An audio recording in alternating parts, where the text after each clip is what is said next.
Yo, what's going on, people? Welcome back to Football Carnage, and we got another Madrid hype for you guys right here on the channel.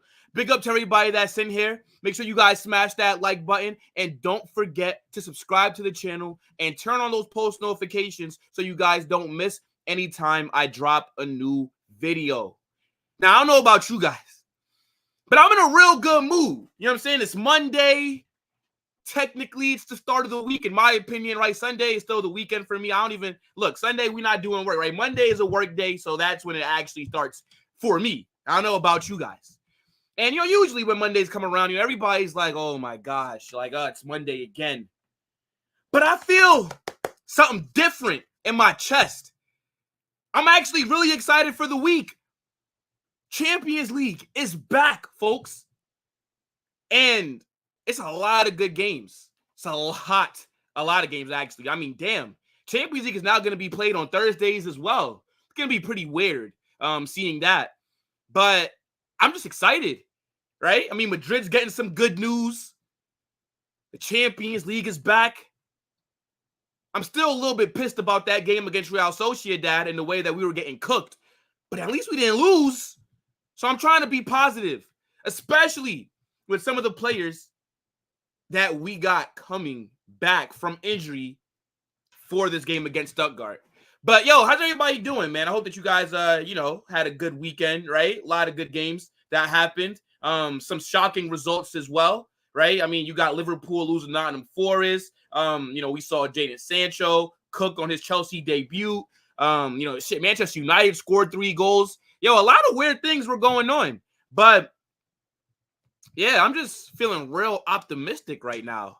But a lot of stuff to get into, though, concerning Madrid. Yo, what's going on, Abdallah? Big up, bro.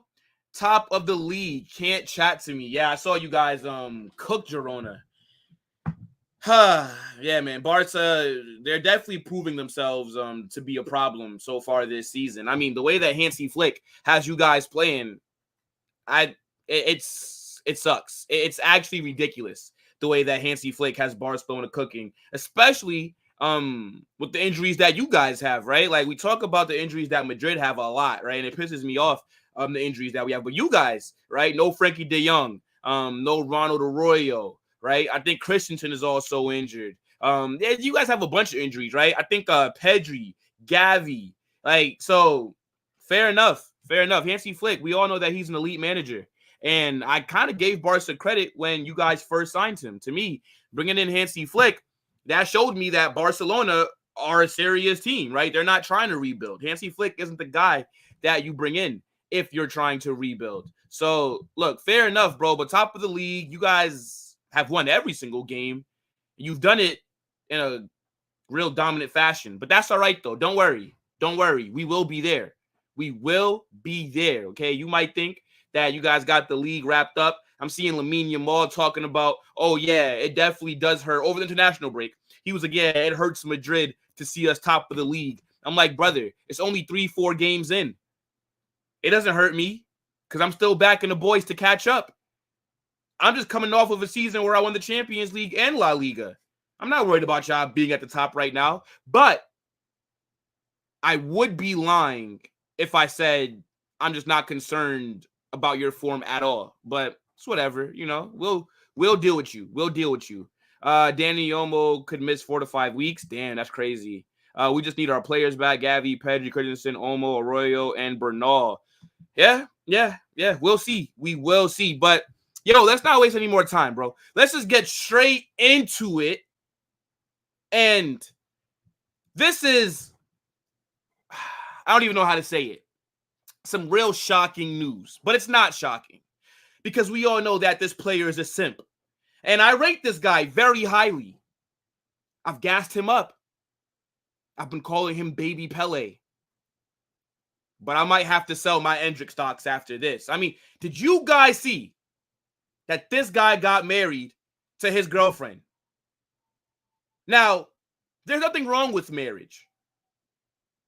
But keep in mind, he just turned 18. His girl is 23 years old. And they've been dating for 2 years. And we all knew that this relationship was a red flag. And the thing is, I wasn't even going to talk about this. But I see it trending online, and I'm like, okay, you know what? Let me just give my thoughts on it.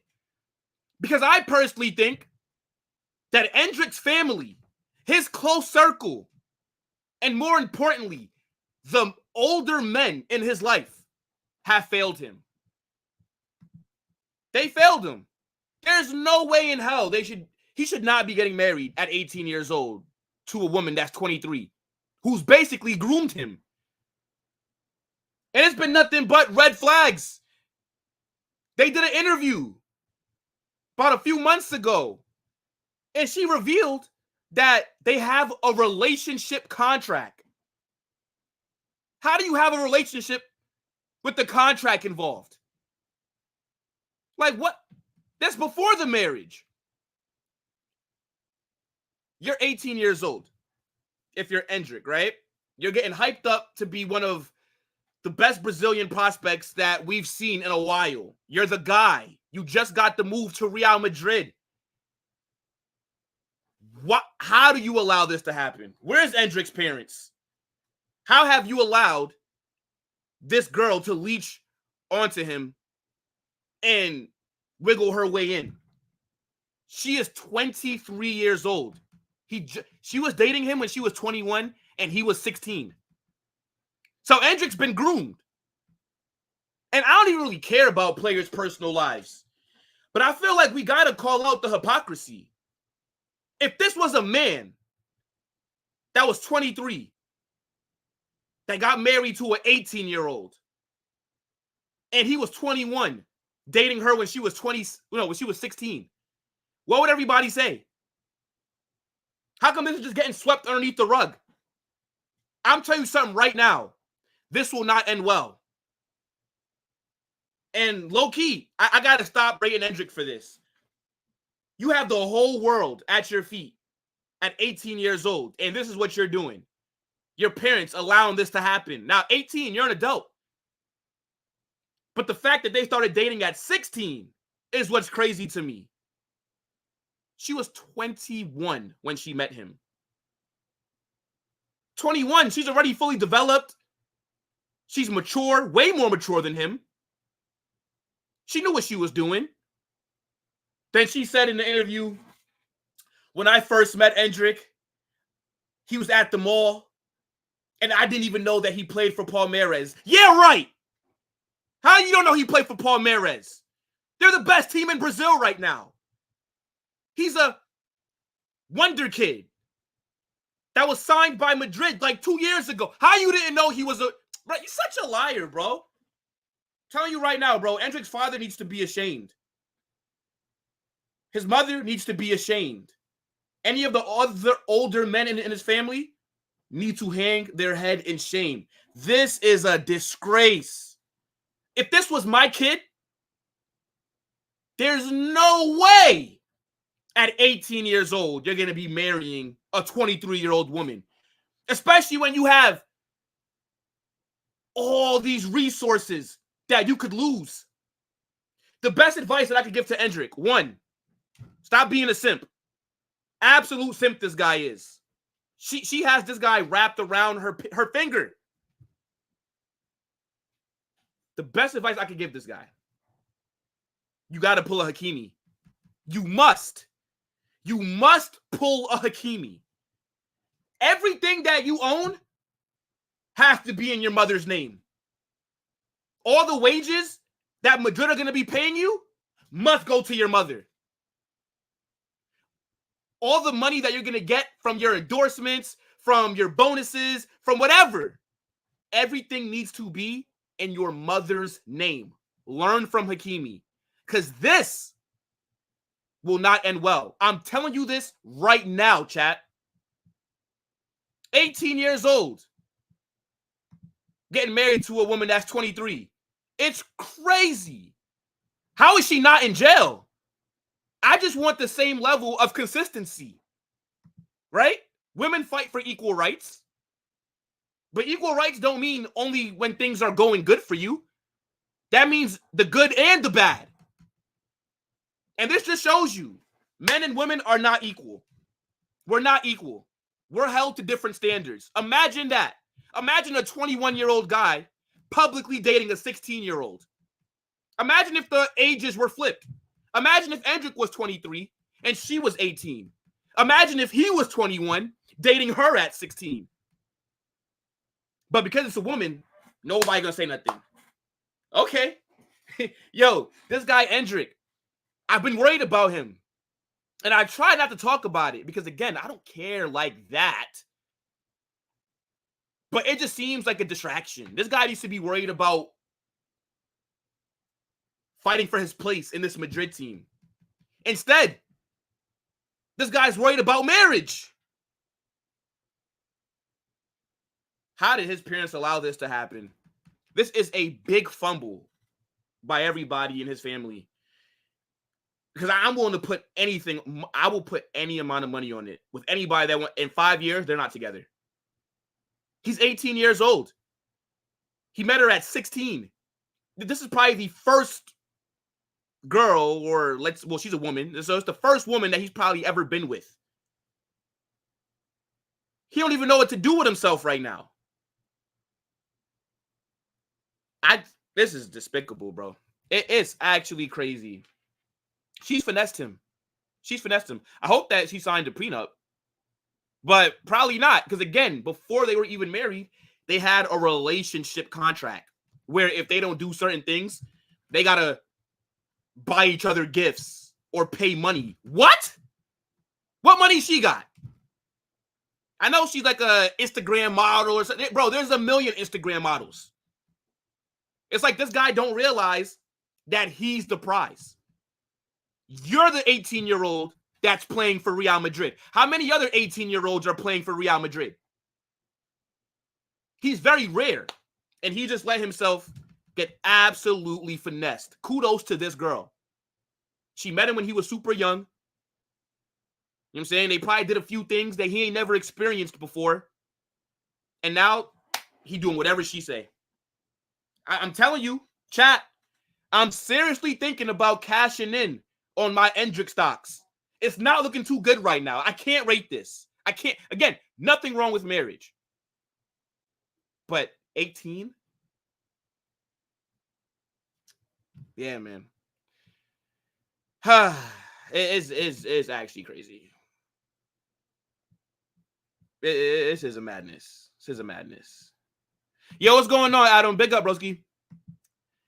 Man is thinking about marriage at this age. Lamine Yamal dumped his girl and living his best life under Hansi Flick. That's what I'm saying. Like, he doesn't need these distractions. That brother just needed advice. And the thing is, his dad's in his life. His dad is the part of it. It's not like Endrick is only raised by his mother and he don't have no male guidance. Imagine this. Your son is 16 years old. He's the star of Palmeiras, winning all these trophies. And you let a 21-year-old woman finesse her way in? How? Yo, it's an absolute joke. I don't care what nobody tells me. Groomed in Sao Paulo. Yo, what's going on, Sam? What's going on, bro? I defend all my players, but man, this one just I can't. I'm telling you right now, the Endrick stocks are at an all-time low, and I'm looking to cash in. I still rate him as a player, but I feel like you could just tell how a guy is by things like this.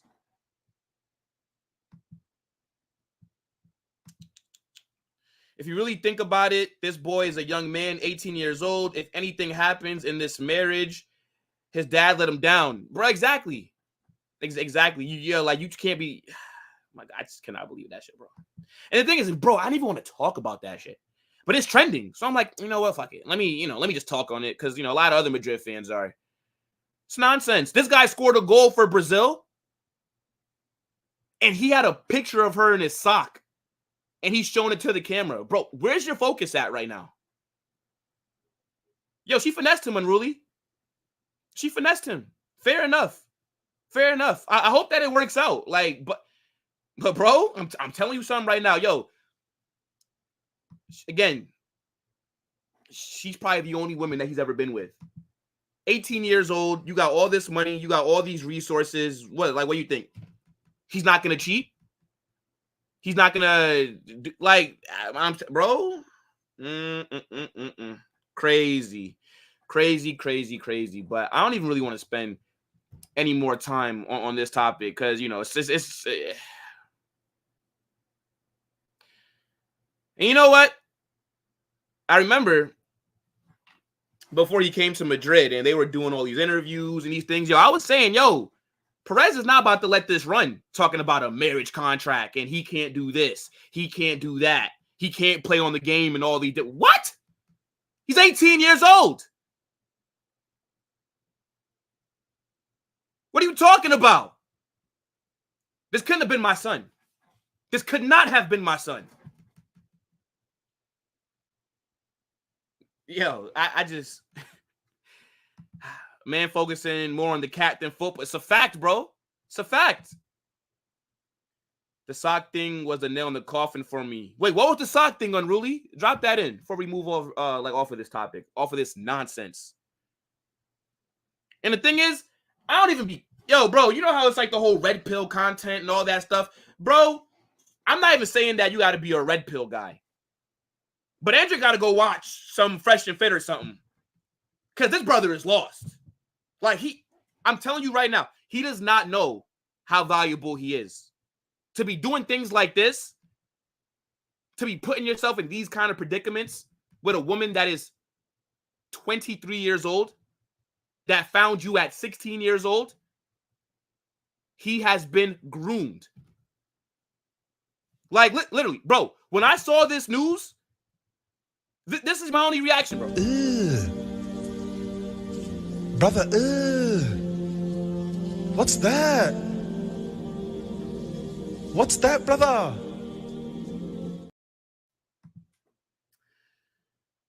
Let's skip it, man. The rivals are playing champagne football right now. Bro, rivals are cooking. I was talking about it with Abdallah earlier, bro. These guys were saucing. Oh, my gosh. But that's all right. Let Barca fans be a little bit happy. We soon catch up. I'm not worried about that. You know what I'm saying? The players are starting to come back. It's going to be all good. But, let me get this bullshit off my screen, bro. Let me get this bullshit off my screen. Fucking pissing me off, Endrick. God, somebody need to slap the shit out of him. What does somebody need to do? Oh, my gosh. Got Lamine Yamal, over there balling out. My star boy is over here getting married to his groomer, to that predator.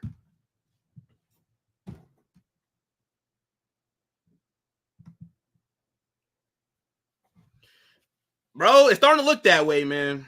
It's starting to look that way. Oh, yeah. Bro, checking out the picture, bro.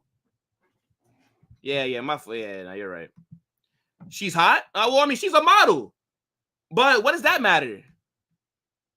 What does that matter? Who cares how she looks? There's a million other models that look just like her or better on Instagram. He's Endrick. He could have any one of them that he wants. He doesn't need to be getting married to a woman that's 5 years older than him that was grooming him since he was 16. He can have any girl he wants. He's the one that's rare. Real Madrid player at 18 years old. How many of those are walking around?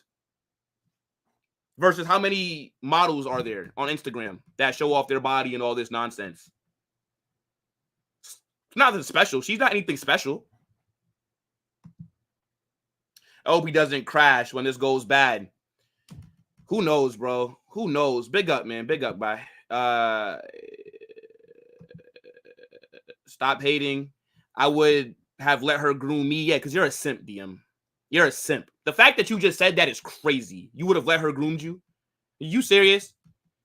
You're probably one of those guys that when you see the reports about the teachers having intercourse with their students, you probably go on Twitter and say, oh, where were those kind of teachers when I was a student? That's something that you would say, just based off how you started that. So because she looks good, it's okay. All right, let me give you this scenario, and then we're going to move on, because I don't want to talk about it for too long, and we were only supposed to talk about this period. Let me ask you a question. If you have a daughter, and when she's 16, she starts dating a 21-year-old man, You would be cool with that then. You would be cool with that. As long as you keep that same energy, if it's your daughter, then fair enough.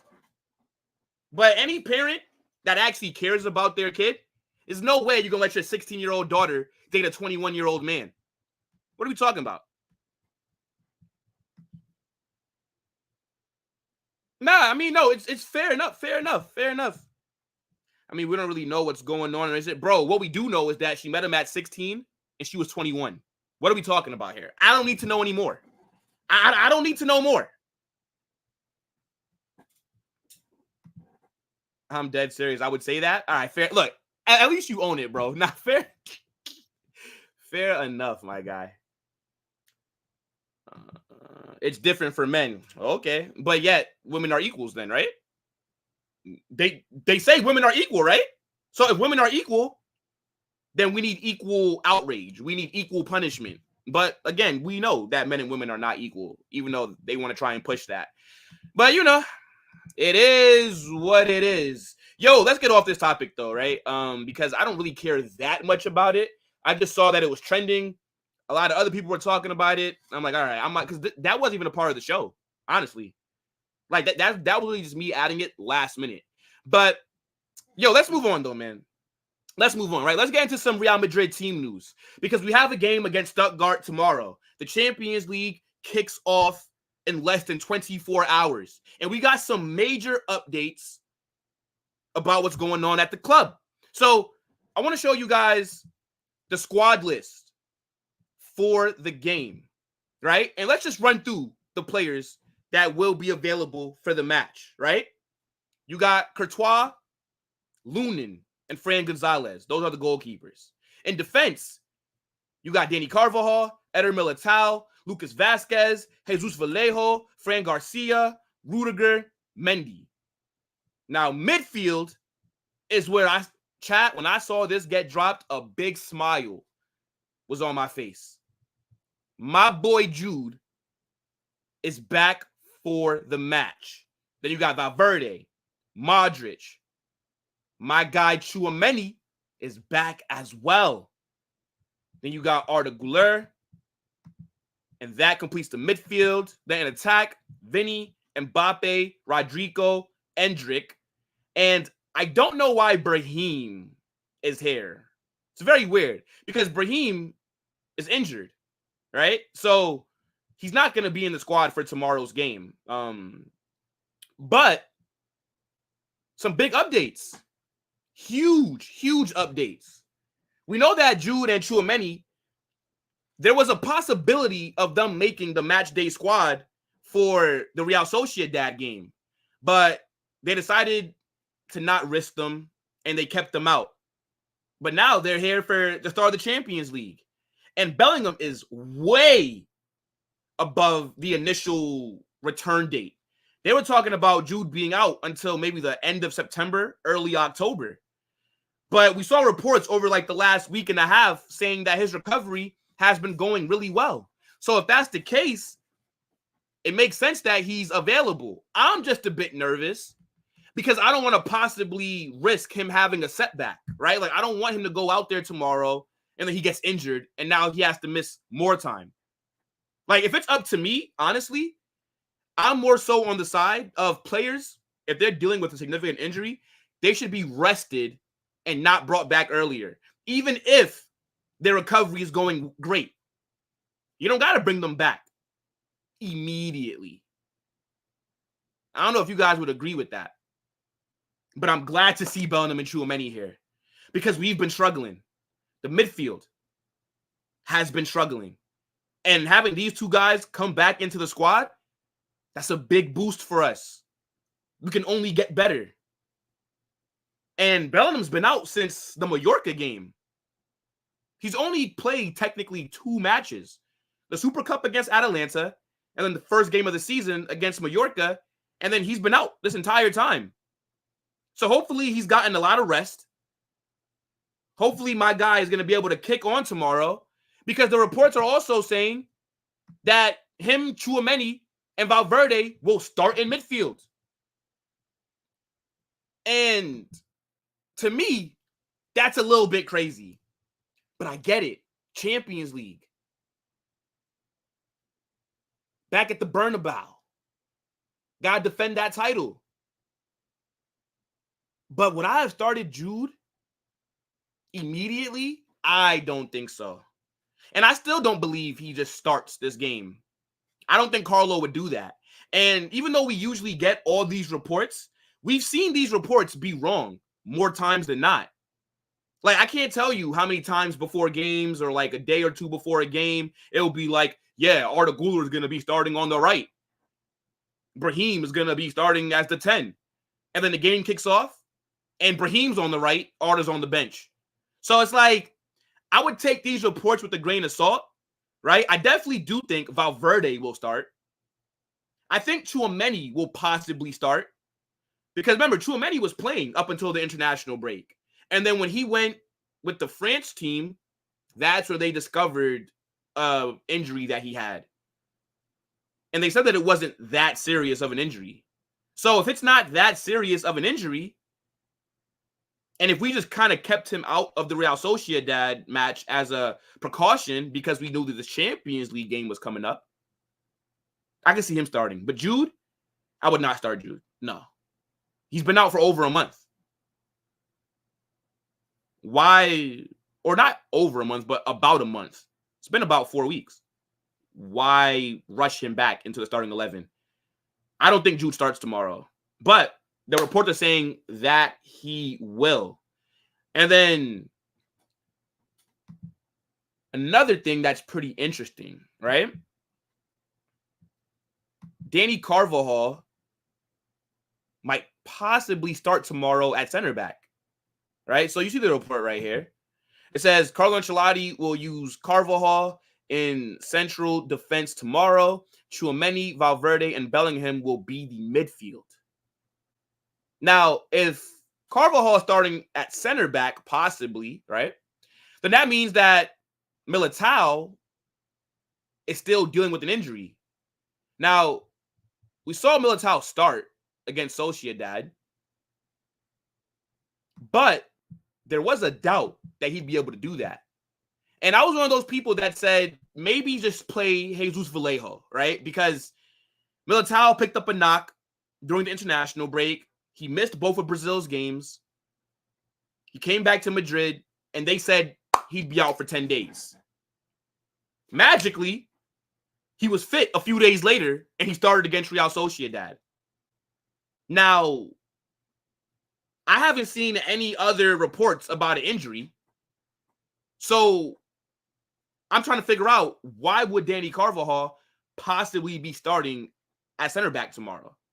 Which I'd rather him not, right? Like, I'd rather Dani Carvajal be at right back. I'd rather start Tchouaméni at center back. And then maybe if you're going to start Jude and Valverde, then put Modric in the midfield. That's what I'd rather see, right? And we saw Dani Carvajal play center back a little bit last season. And I thought that he put in some pretty good performances when he played there those few games. But he's 5'7". And to me, I just like him better at right back. And I get it. Tomorrow, we do want to go full strength. But we're going against Stuttgart. Are you telling me that, let's say if Militao is dealing with an injury, you're telling me that Jesus Vallejo can't start? I know that this guy hasn't played for us in a while. Like, he was on loan a few times.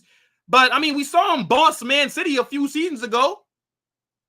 You're telling me that he can't get a start against Stuttgart? Stuttgart not like that. Stuttgart this season, they like 10th in the Bundesliga. They got 1 win, 1 draw, 1 loss. I don't want to play Dani Carvajal at center back. And it actually pisses me off, and I'm not going to even rant again. Because you guys know how I feel about our center back options. You guys know how I feel about the club dropping the ball this past summer. I don't know how we left that window without a center back. Because we obviously wanted one. We tried to go sign Lenny Euro. We didn't want to match the money that Man United were offering, so we missed out. And then we signed nobody else. I cannot believe that Lenny Euro was the only center back that we scouted. It's absolutely ridiculous. So now we're in a situation like this, very similar to last season, where we may have to play a Dani Carvajal next to Rudiger or a Tchouaméni next to Rudiger. 2 players out of position. Why did we have to be in this same exact predicament again? I would not be playing Dani Carvajal right back. I mean, I center back. No, keep him at right back because I don't want to start Lucas Vázquez. I want as close to the strongest team that we possibly could put out there. And I know that Stuttgart aren't a big boy team, and I'm not worried about them. We should be winning regardless of the injuries. But I do want to put in a really good performance, and I want to slap these guys up so that we can set the tempo for the Champions League. It's a new Champions League format, right? It's no longer 6 games to get into the next round. It's now 8. It's no longer topping your group. You have to finish high enough in the new Champions League standings. But yeah, this is super annoying. Dani Carvajal possibly having to play at center back when we could have addressed this issue over the summer. David Alaba has been out, and I don't even know when the fuck he's coming back. He tore his ACL. What the hell's happened to David Alaba? Because Courtois and Militao had similar injuries, and they're back. This guy David Alaba isn't even training with the first team. How? What's happened? This guy's out indefinitely. I don't know when we'll see David Alaba play again. Jesus Vallejo clearly is not rated by Carlo because Carvajal might start at center back over him. And then Nacho went to Saudi. How did we not sign a defender in the summer? Oh my God. Lenny Yoro would have been perfect. Young, could sit on the bench for a year or 2 behind Rudiger and Militao, learn from them, then become a starter. So stupid. So stupid. It's absolutely ridiculous. Yo, what are you guys saying in the chat, though? And big up to everybody that's in here. Make sure you guys smash that like button. And don't forget to subscribe to the channel if you've not done so. But let me see what y'all talking about.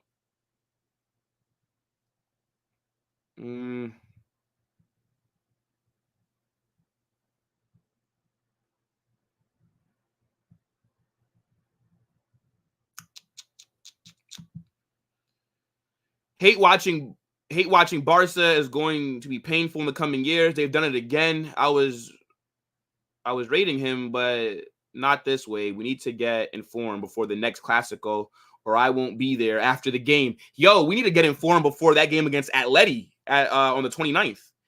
You worried about Barcelona. I'm worried about that Atletico game in like 2 weeks. And I'm glad that these guys are coming back from injury. I'm going to need everybody to be fit. Yo, I might need Camavinga to come back a little bit early. Is this the girl you signed a contract with? Yes. Yes, that's her. Madrid in the Champions League. Name a more iconic duo. We will be there. Oh, we will be there tomorrow, bro. We will be there. The watch-along will be amazing. The watch-along will be amazing. I don't know if I'm speaking too early, but Vinny will drop a master. Oh, my God. Bilal, you might be the jinx, Bilal. You're my guy. But you might be jinxing Vinicius. Ain't no way, boy.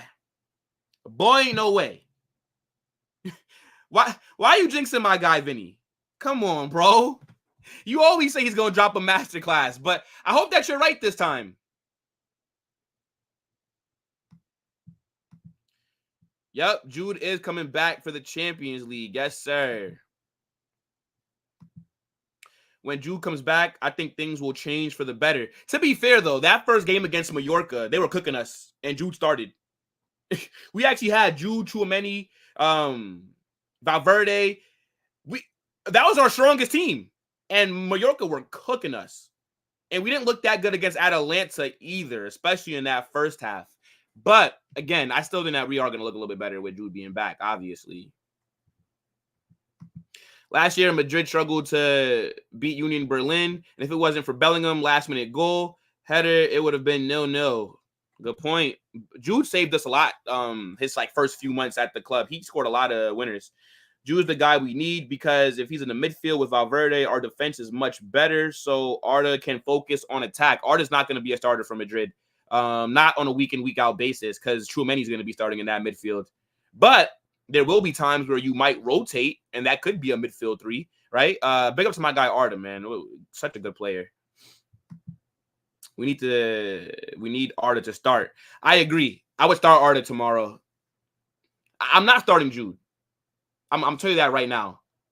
There's no way he should be coming back from being out for damn near a month and just immediately be playing in a high-intensity game like that. Arda needs to be a 10 in a 4-4-2 or right-wing 4-3-3. I hate watching Madrid. Well, oh, wait, no, sorry. I hate watching Madrid, but it's so painful because they keep scumbagging wins. Yeah, I don't know how the hell we got a result against Sociedad. They should have been 3-0 up against us. Let me see.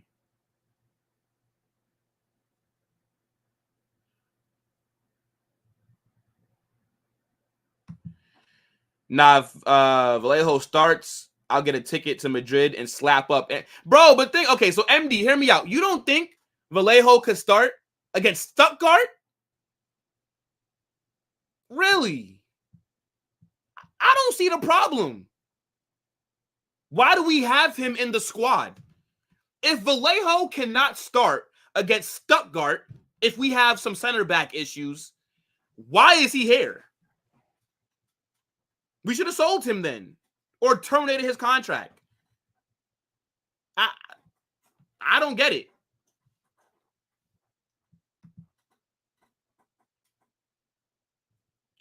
He says, yeah, I'm coming with you. The club is irresponsible in the summer, especially after all the injuries. Exactly. You think that they'd learn, right, Sam? You think so. David Alaba got injured in the Villarreal game all the way back in December. Yep, I remember.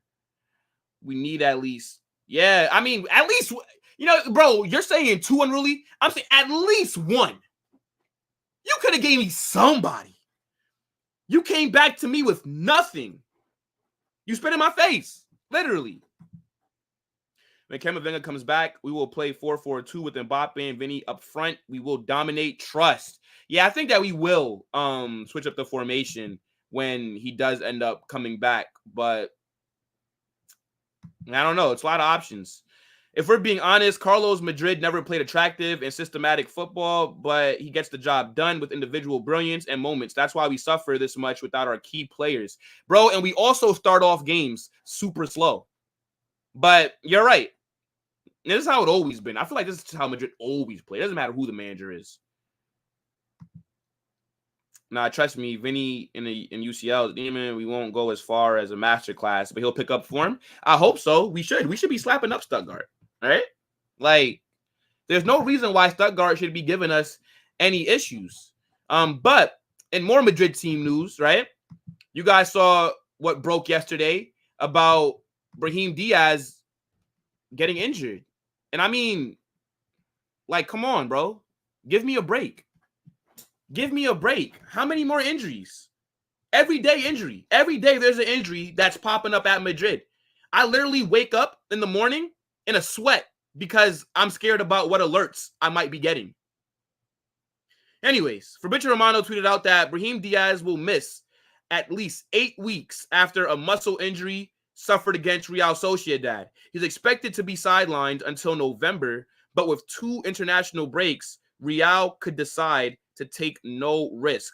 Yeah, I don't know what that last part means, but yeah, Brahim will be out for a little bit of time, which sucks. Now, Fabrizio is saying 8 weeks, but I saw another report that said that he's going to be out for 3 months. So which one is it? Right? I'm hoping to get some clarity in the future, but this absolutely sucks because you guys know how highly I rate Brahim Díaz. For me, Brahim Díaz is one of our most important players. Impact sub. Coming off the bench, he changes the dynamic of games. If we're struggling, you bring on Brahim, it's like a breath of fresh air. And every single time he gets an opportunity to start, he cooks. And I actually feel bad for him. Because I think at about 95% of the clubs in world football, Brahim Díaz walks into their starting 11. But here, that's just not a real possibility for him if everybody's fit. But to me, he's a very important player. And I hope that he's only out for 8 weeks instead of 3 months, because we're going to need him. We have a lot of games coming up on the schedule. We're in a lot of competitions. We might end up playing close to 70 games this season. And missing Brahim is something that I just, bro, oh my God. And you know that we're going to get other injuries as well. Like, I don't know what's going on at the club. Maybe we're cursed. Because last season, now this season, like, and I don't even know how the hell we made it through last season. I don't know how we looked so good. We got to give Carlo a lot of credit, because we should have been cooked after all those injuries. And yet we found a way. So hopefully we could work some of that magic. Hopefully God is going to be watching us and protecting us, because we're going to need it. The injury bug is hitting us hard this season. Already about 11 injuries so far. We haven't even played 10 games yet. But this is going to be a big miss, right? But there is always a way to kind of maybe spin it as a positive. And that's what this report right here that says Endrick and Arda Güler have to be prepared to play more minutes in attack after Brahim's long-term injury. Now, I get why they'd say this for Arda Güler, but how does Brahim's injury really affect Endrick? Because Brahim and Endrick don't play the same positions. See, like Arda, him and Brahim are very similar in terms of the profile of players that they are. They could play as a 10. They could play on the wings. Endrick is just a central striker. I don't think he could play anywhere else, really. So Brahim never really affected Endrick's minutes. Now, maybe you could look at it from the point of view of, well, if Brahim Díaz is no longer in the squads because he's out with his injury, then that means it's less competition, so Endrick may get subbed on earlier. But as far as Arda's concerned, I thought Arda should be starting with Brahim even being there. For me, once we got Camavinga injured, Jude injured, I was saying that Arda Güler needs to start every single game while Jude is out in that 10 role. And he did start a majority of the games, even though against Real Betis, this guy didn't even play, which made no sense to me. But yeah, this does mean a lot more minutes for Arda in particular. And I'm excited about that. Everybody knows I rate Arda Güler very highly. To me, he is generational. The same way that you talk about Lamine Yamal, I think you got to put Arda Güler in those conversations. Because if Arda was starting games, if Arda was given more opportunities, I believe that this guy will develop into one of the best players in the world. You saw him at the Euros cooking for Turkey. You see him this season with Madrid. He's played really well. So, yeah, I am looking forward to seeing him on the pitch a lot more. I am looking forward to seeing him make his Champions League debut with the squad, because he didn't play in the Champions League for us last season. I don't think he got subbed on even one game.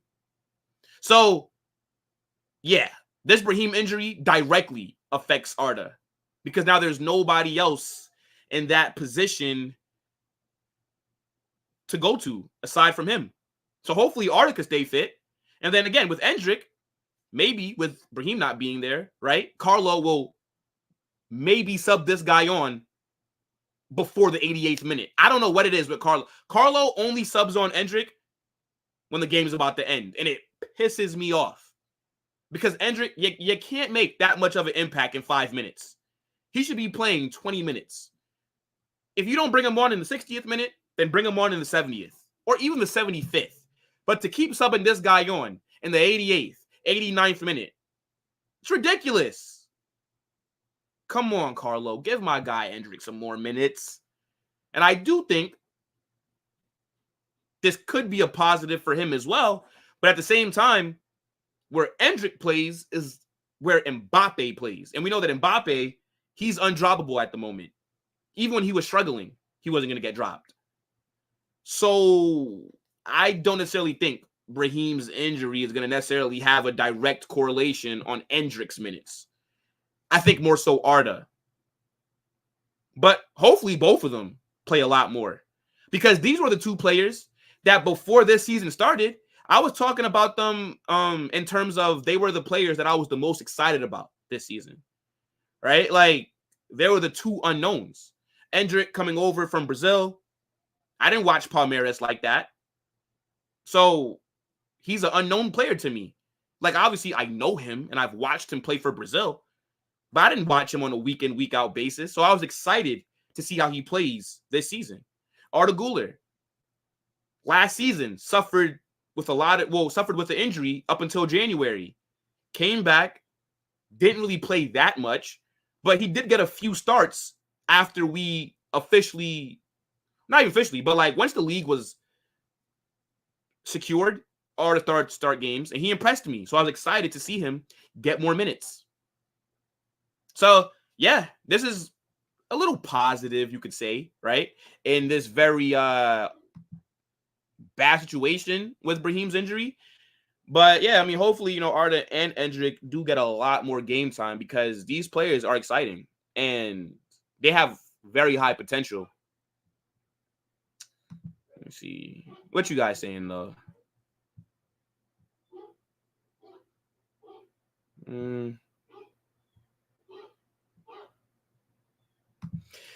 It feels like the guys ahead of Arda are getting injured so he can play. There's no way you just put a smiling face. That's nothing to be happy about, bro.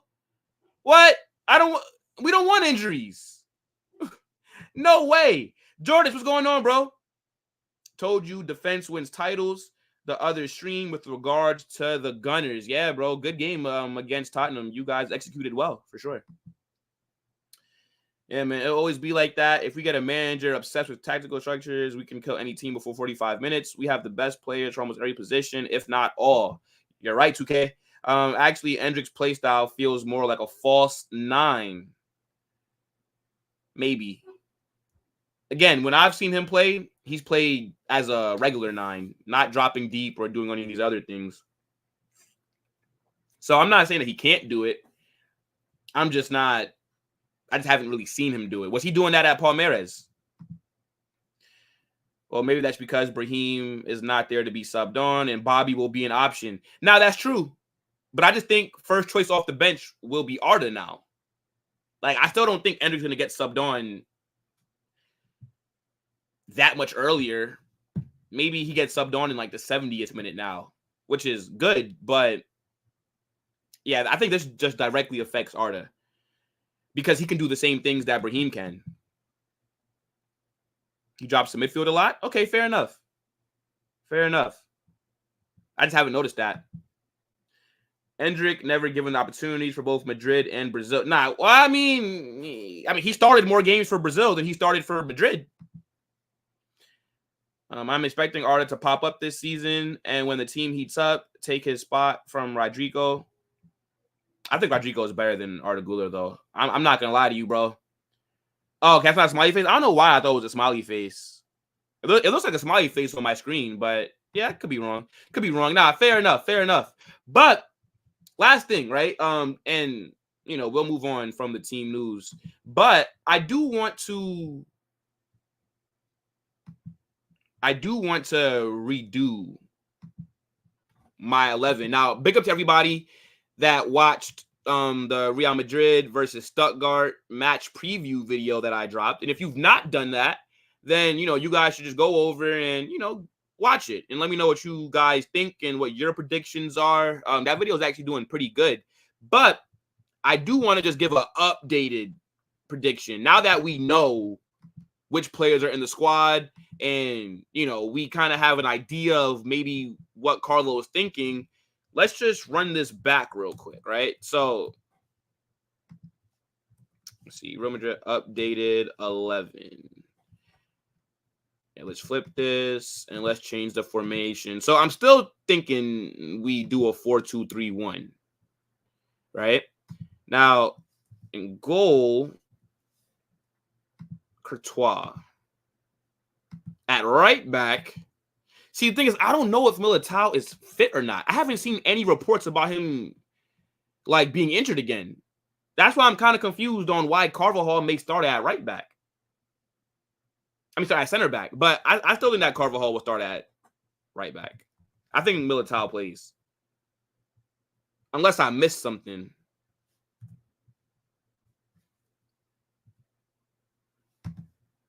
Okay. I'm going to go Militao because I don't believe he's injured. And chat, let me know if I'm wrong. Let me know if I missed something. But I didn't remember seeing any reports about him aggravating his injury. Rudiger, obviously. Then Mendy, who we're going to talk about in a little bit. But yeah. And then Valverde. Spelled that wrong. Yeah, we'll go Valverde in midfield. Yep. And then I'm going to go Tchouaméni. I believe he should be fit enough to play. I would start him. And then I'll go Arda in the 10. I'm not starting Jude. Jude missed a whole month of football. He should not just be immediately walking into the starting 11. He has to get back up to game speed. Rodrigo on the right. Mbappe down the middle. And then Vinny left wing. This is what I think we ultimately end up seeing tomorrow.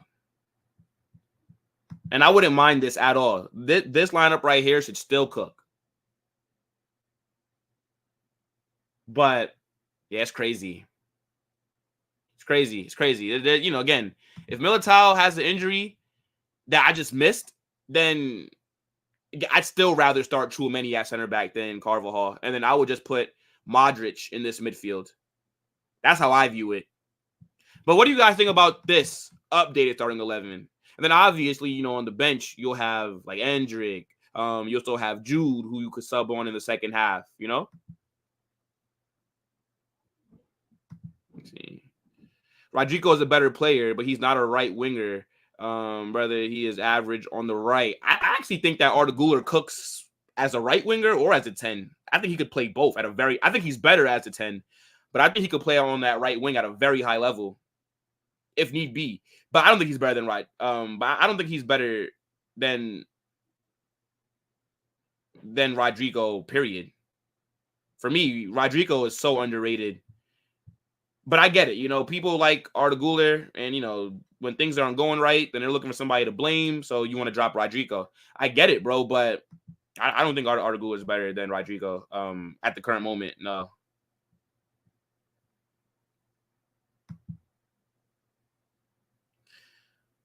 Holland redefined what a 9 is. Not everybody is dropping a little bit deep. There's a false 9. Heard Xerxes say he's a 9.52. Yeah, bro, Benzema used to drop deep. Like, Benzema used to play that false 9, which allowed, like, Ronaldo and Gareth Bale to invert kind of and make, you know, like, make forward, like, make runs by cutting inside. And then they'd link play with Benzema and things, yeah.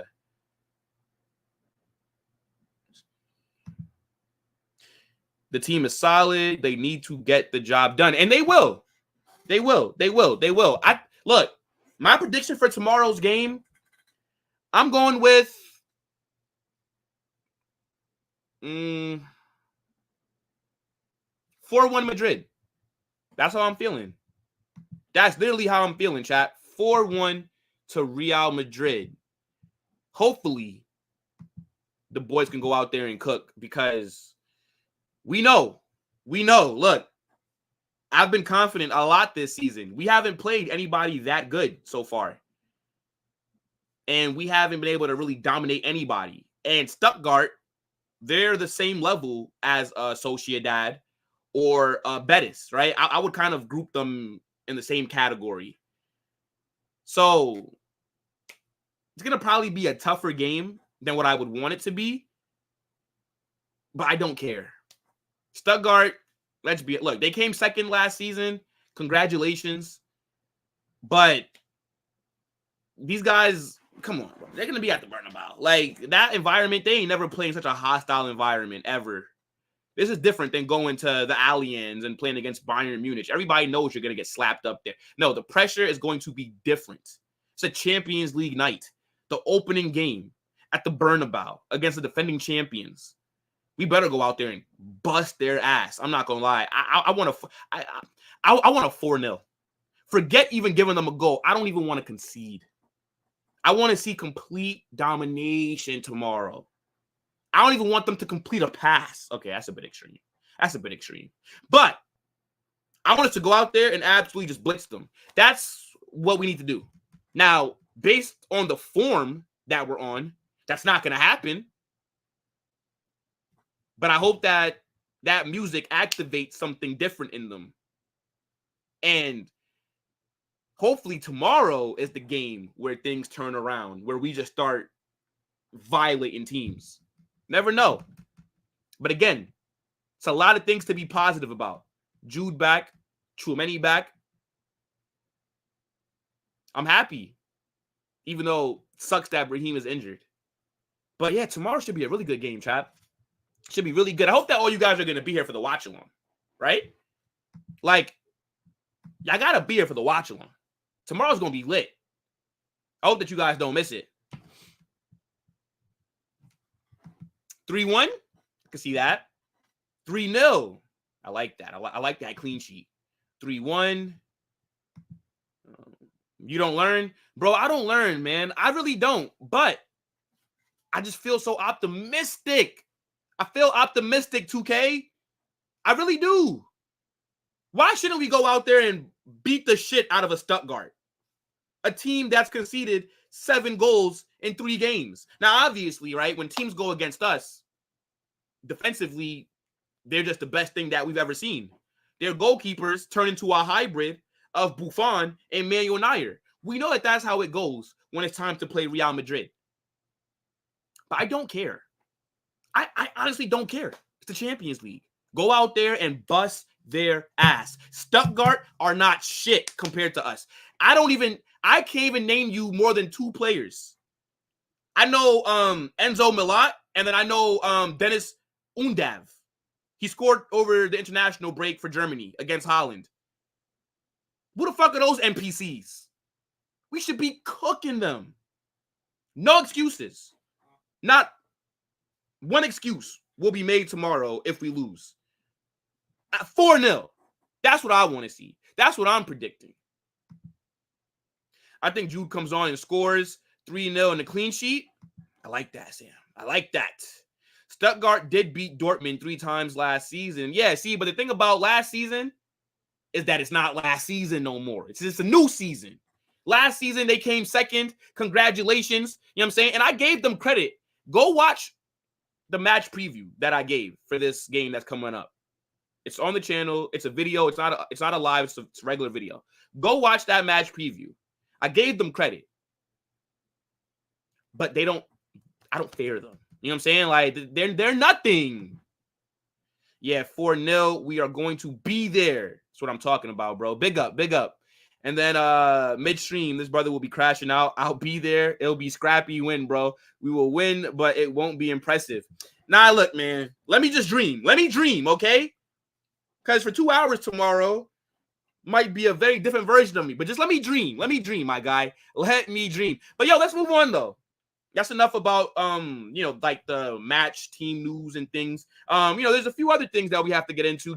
Actually, no, it's more than a few things. But, look, we'll probably be here for another 30 minutes. Yeah, we still got lots to talk about. But let's talk about Camavinga, because we know that he's still out injured, right? And we know that we miss him in that midfield. Camavinga is a player that, in my opinion, he could go right to the top. I think he has world-class potential. He is a very good player. And reports have been coming out indicating that the club view him as the Toni Kroos replacement. Now, I found this story very interesting because, one, I don't know about you, and you can get in the comment section and let me know, but I don't view Camavinga as a Toni Kroos replacement. They're nothing alike. Now, I think Toni Kroos, right? Deep line playmaker, one of the best passers that we've seen in a very long time.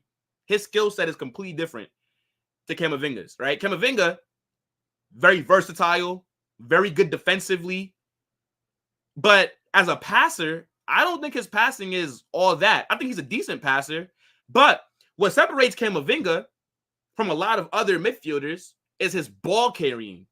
This guy Camavinga could pick the ball up from the back line and carry it the whole length of the pitch. This guy just glides with the ball. Like, go watch Camavinga when he's on the ball. It's fantastic. But to call him a Toni Kroos replacement to me is naive. Because for me, a Kroos replacement needs to be somebody that has very similar qualities, that can sit deep and pick out a very good pass. We saw it last season. Carvajal overlapped a lot down that right wing. And who found him every time? Toni Kroos. Now we don't have somebody that can do that. Is Camavinga going to be the player that's going to be doing that? Maybe. I'd like to see him start when he comes back from injury. Let's experiment, especially if our form does not pick up. But if Camavinga is viewed as Toni Kroos' replacement, then that means that he's a starter then. Because you're not going to call somebody Toni Kroos' replacement and then they're coming off the bench, because Toni Kroos wasn't a bench player. Toni Kroos was a starter, one of the first names on the team sheet. Now, if they said they believe that he can do a similar role to Kroos, then maybe I'd say, okay, well, yeah, coming off the bench. But the Toni Kroos replacement, a player that we're missing right now, right? We see how different we look without Toni Kroos. So I read this as he's going to be starting. Now, if Camavinga is going to be a starter, somebody has to get dropped.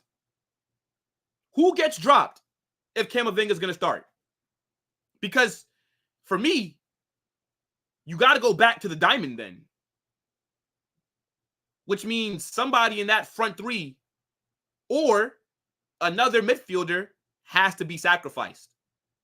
Now, that is a very tough question. And I'll ask you, chat, if they're saying to us that Camavinga is the Toni Kroos replacement, that means, in my opinion, once he comes back from injury, they want to start him. And if you start Camavinga, then who gets dropped? Because you can't start more than 11 players. For me, Valverde, he has to be starting. Tchouaméni, in that DM role, has to be starting. And Camavinga is a more defensive-minded midfielder that can also play as a left back. We saw him cook there as well. So that's why I'm just a bit confused on how could he be the Toni Kroos replacement when they play different positions and they have different qualities. Like, what made Toni Kroos a generational midfielder is not what makes Camavinga a very good midfielder. Again, Camavinga's bread and butter is how good he is on the ball going forward. His ball progression. But can Camavinga be a deep line playmaker? I don't think so. But if he's starting, so, okay, midfield 3 or midfield 4, you got Camavinga, Tchouaméni, Valverde, then who's going to be the 10? Do you start Jude there again? I mean, we saw it work out last season, right? Jude cooked in that diamond. He was our 10/false 9/striker. Because when the game would start, right, we'd start off in the 4-4-2, but then as the game went on, it was basically a 4-3-3. Because Vinny would drift out wide, Rodrigo would drift out wide, and then Jude would be the player that's in the middle, crashing the box late, doing all those different things. So then who gets dropped? It has to be Rodrigo. Because I don't see Mbappe not starting, and you got to start Vinny. Those would be the two players up front. So Rodrigo gets dropped to the bench. And to be honest, Rodrigo is my guy. You guys know, literally, chat, Rodrigo is my favorite player at the club. I rate him very highly. I think Rodrigo is a top 5, top 10 winger in the world. I think when he especially gets to play on the left, his preferred position, he's one of the best wingers. He's an absolute monster. Big game player. We're talking about Man City's owners here. But if Camavinga starts, I'm assuming that Rodrigo would be the one that gets dropped. And even though I wouldn't want to see that happen, with the form that we've been on, I don't mind it, to be honest, because something has to change. This has not been good enough. It's really not been. So, I mean, how much longer do we want to keep waiting around while playing shit football without... Because I think the only reason that we probably haven't seen the diamond formation again is because of all the injuries that we've had. But I believe if everybody was still fit, and if this was the form that we were on, I think that Carlo would have maybe switched up the formation by now. So let's see what happens when he comes back. And I'm looking forward to Camavinga coming back. But nah. In my opinion, he's not the Toni Kroos replacement. Can't be. They don't have the same qualities. Now, maybe you can say, okay, well, he's Toni Kroos' replacement just by being the next midfielder that could start. Then, okay, fair enough. But when I hear a Toni Kroos replacement, I'm thinking of a player that can give me similar things. And I just don't think that that's Camavinga. But I'd like to be proven wrong. But yeah, let me see what you guys are saying. I mean, who gets dropped if Camavinga has to start?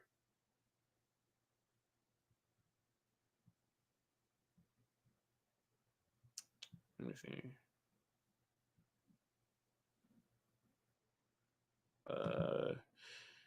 They have a bunch of players, and we are better.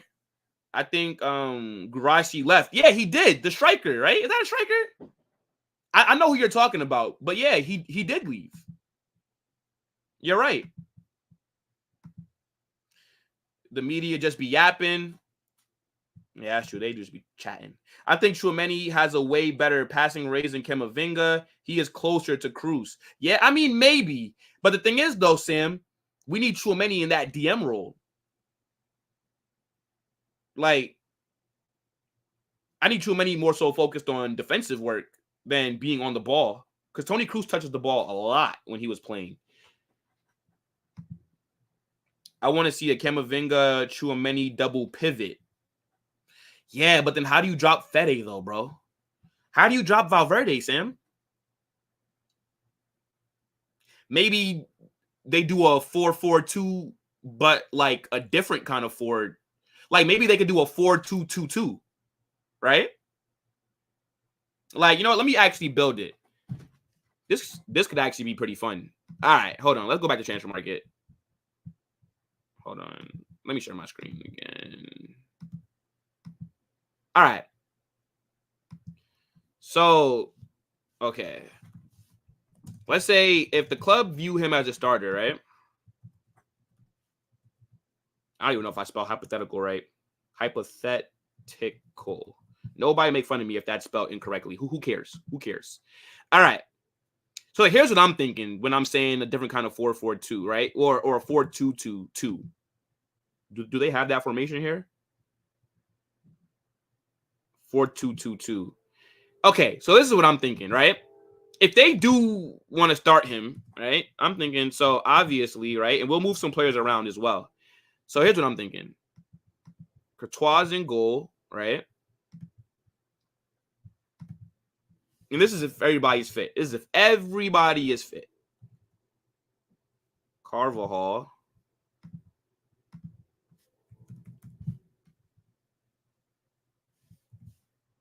Militao. Rudiger. Mendy.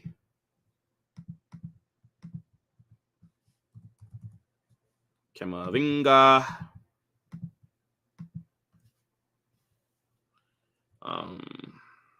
Tchouaméni. Valverde on like that right side, right? Jude on the left side, Vinny on this side, and then Rodrigo. No, sorry, no, not Rodrigo. Whoa, my fault. Because he has to get dropped if this is a possibility. And Mbappe. Now, can I move these players around? All right, yeah. So here's what I'm thinking, right? So it would be a pivot like this, right, chat? But then you'd have Jude like this, and then Valverde like this. And then in attack, maybe even, you know what I'm saying? Like you could have maybe Vinny and Mbappe. If they drift wide, then Jude can just make runs into the middle. Same thing with Valverde. But like, this is what I'm thinking. Like this kind of 4-4-2 or 4-2-2-2. It's kind of throwing me off saying it like that. Like, how does this look, chat? I think this could work, honestly. Gives you some good balance as well. Well, this is sad, bro, but it's easy. Mr. Goals will get benched. And Vinny, Jude, and Mbappe ain't the players to be subbed on in the 67th minute. I wonder who will come. Well, the good thing is you could rotate as well, right? There's more than enough game time for everybody. So you would get smashed at Anfield in November, says Victor. I'm not worried about Liverpool. Someone has to be benched to maintain a balance. The 4-3-3 can't work with a striker like Mbappe. Man can't even head a ball to save his life. Oh, my gosh. Hold on 1 second, guys.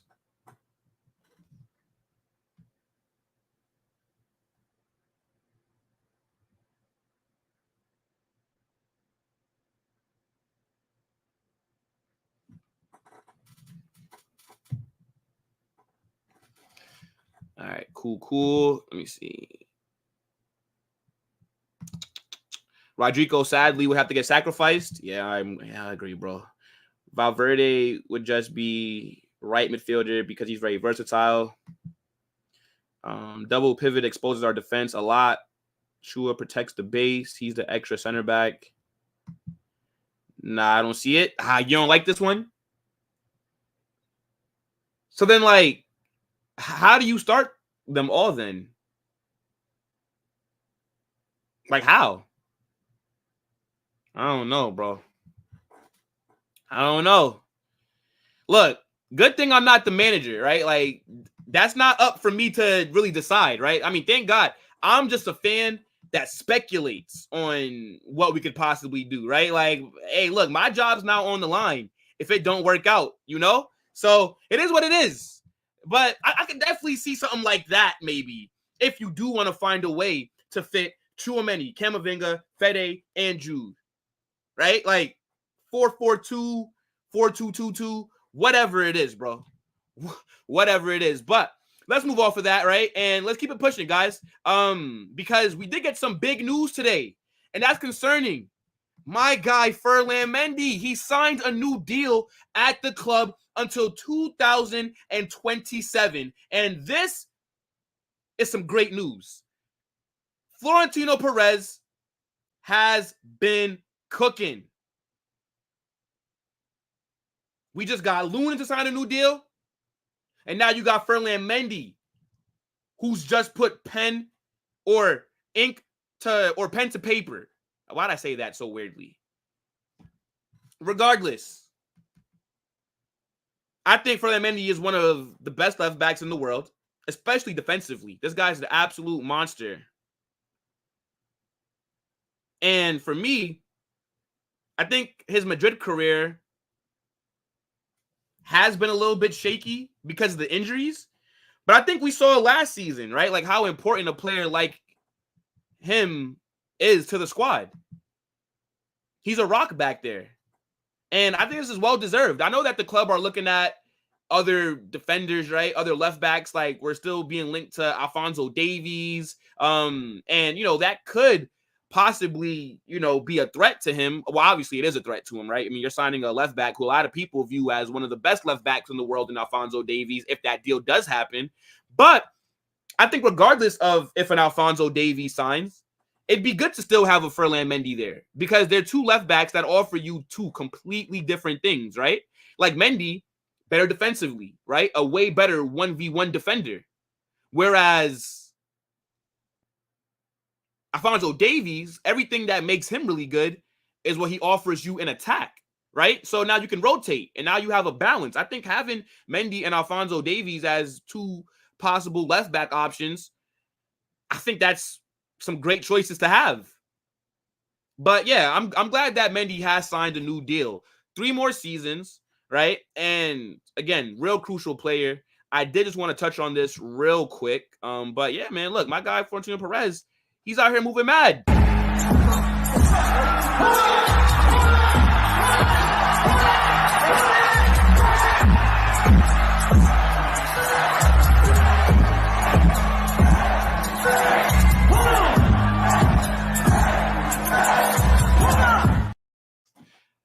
Perez is cooking. He's cooking. Let me see. Yeah, Chua on the base, Fede and Kama as left and right wing, and then Jude as a cam. Okay. Let me see. I think we will continue to see the 4-3-3. They have to make it work. But, like, why do you have to make the 4-3-3 work? You could literally switch things around. Right? It doesn't have to work. I mean, I prefer it to work. Like, that's the ideal formation, in my opinion. But, I mean, what's the problem with switching it up? I mean, last season, running that diamond got us a Champions League, right? Can't be that upset with it. So, for me, it is what it is. But I do prefer the 4-3-3, though. Like, if I could pick any formation that could work, then I would hope that it'd be that. But who knows, man? Who knows?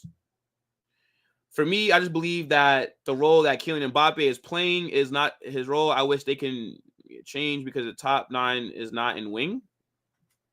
Bro, I don't know. Look, I don't know if it's because I got bad. I read that completely wrong. Okay.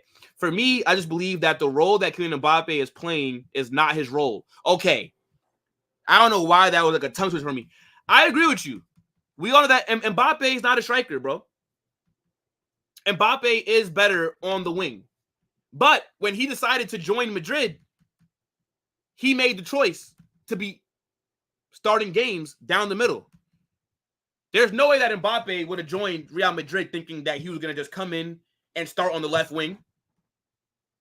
I would hope that he had more self-awareness than that. But look, it's up to Carlo to figure it out, and that's what they have to do. But enough of this Mendy talk, right? But big up to him for signing that new deal. Always am happy to see him on the field. Again, one of the most underrated left backs in world football. The way that I see some people talk about Ferland Mendy is absolutely ridiculous. I tell you what, he'll lock up your right winger, right? Watch when we go to Anfield. Watch what Ferland Mendy does to Mo Salah. Watch. Everybody's been sucking off Salah, how well he's played this season so far, and he's doing this and that. Ferland Mendy's going to have this guy in his back pocket. I'm not even worried about whoever another team's right winger is. All right? Everybody's talking about, oh, bro, are you scared when you guys got to go play Barcelona? No, I'm not. Because Lamine Yamal is going to be in Mendy's pocket. I'm not worried about it. I'm not.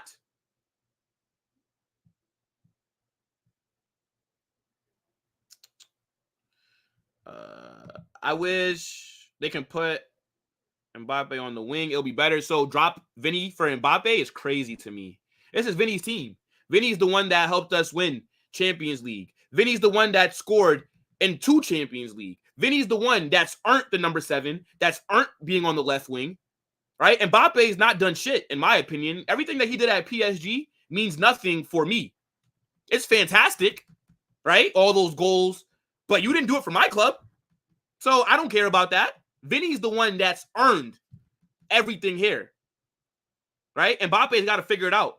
Because if it comes down to it and you got to sell one or the other, I'm selling Mbappe over Vinicius. So Vinny, as long as he's fit, starts in his preferred position. That's how I view it. Hey, Jacob Raid. Big up to my guy, Jacob. Big up to United Spurs of America. I hope that you Tottenham fans who are in here are doing a little bit better today than what you possibly were yesterday after that North London Derby L. It's a bit rough, right? Look, that's okay. That's okay. But nah, big up, guys. Make sure you smash that like button and subscribe to the channel if you guys not done so already. And big up to my guy, Christopher Ward, man. I haven't seen you here in a little bit, but big up, bro. Says, you think we could pull Trent and Davies in the summer window together? That would be crazy, but honestly, I don't want both of them. For me, it has to be one or the other because both of them are only good going forward. Could you imagine a starting 11 with Davies and Trent? Like, we'd be so exposed at the back. Now, both are good players, but pick one. Do I want both? No. Would I complain if we signed both? Maybe, to be honest. But it's like rich people problems, right? Like that's like if Jeff Bezos is crying because his wife bought him the Lamborghini instead of the Bentley. It's like, shut up, you know? But, when it comes to Trent or Alphonso Davies, I'd rather have one of them than both. But we'll see. Both have yet to sign a new deal. Mbappe should have joined Real Madrid earlier. I agree.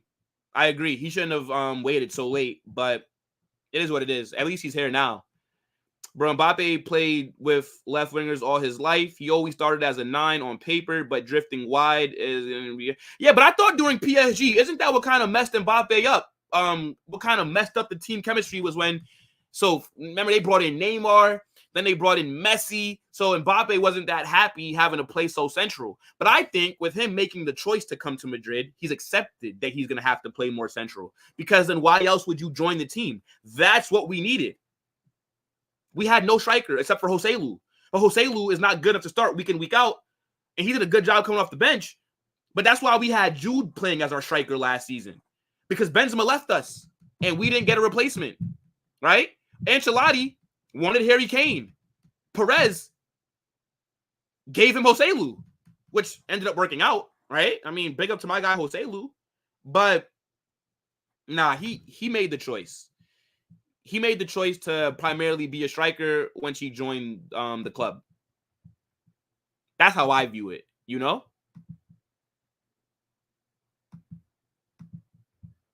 Hey, what's going on, Jordan? Big up, my guy. Welcome, man.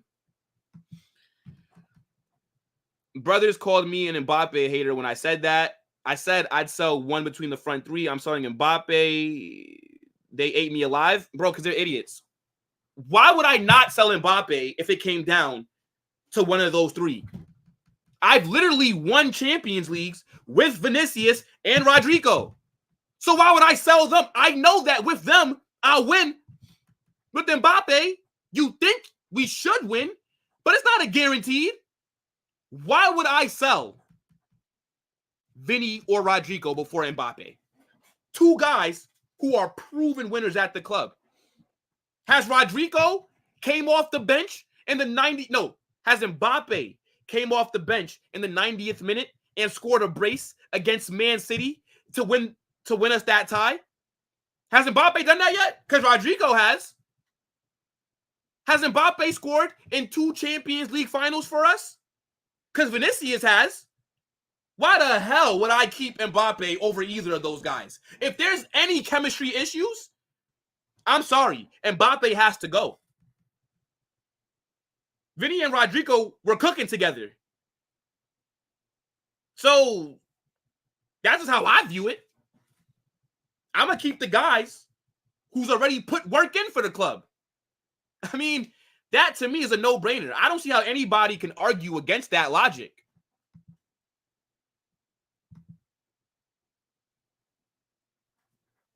La Liga winners would have fun playing us. I can't say either. I'm on my way to work. Bro, no problem, my guy. Yo, big up to Christopher. 8 a.m. in Australia. Oh, shit. Yeah, you're like way in the future, bro. But nah, man, look, big up, bro. It's all good, my guy. Yo, Executioner, what's going on, fam? How you been, bro? It's Vinny's team. The Mbappe Glazers need to relax. Facts. Facts. Mbappe needs to chill the F out. This is the greatest team. No. So, okay, wait. I've seen no reports about Mbappe complaining. I've seen no and look, to be fair, Mbappe is playing central. He's saying all the right things in the media. There's no reports of him being unhappy, nothing. I'm just talking about from a chemistry standpoint, right? We still are trying to build chemistry. So if I had to sell any one of them, it would be Mbappe. He has not complained. He's been perfect since coming in terms of with his attitude. And it looks like his teammates really like the guy already. It looks like he's been at the club in terms of just how they are for a while. But on the field, things need to get better. That's what I was saying, right? I'm not, again, Mbappe has said nothing. And Vinny is the boss. He needs to accept it. I think he does, bro.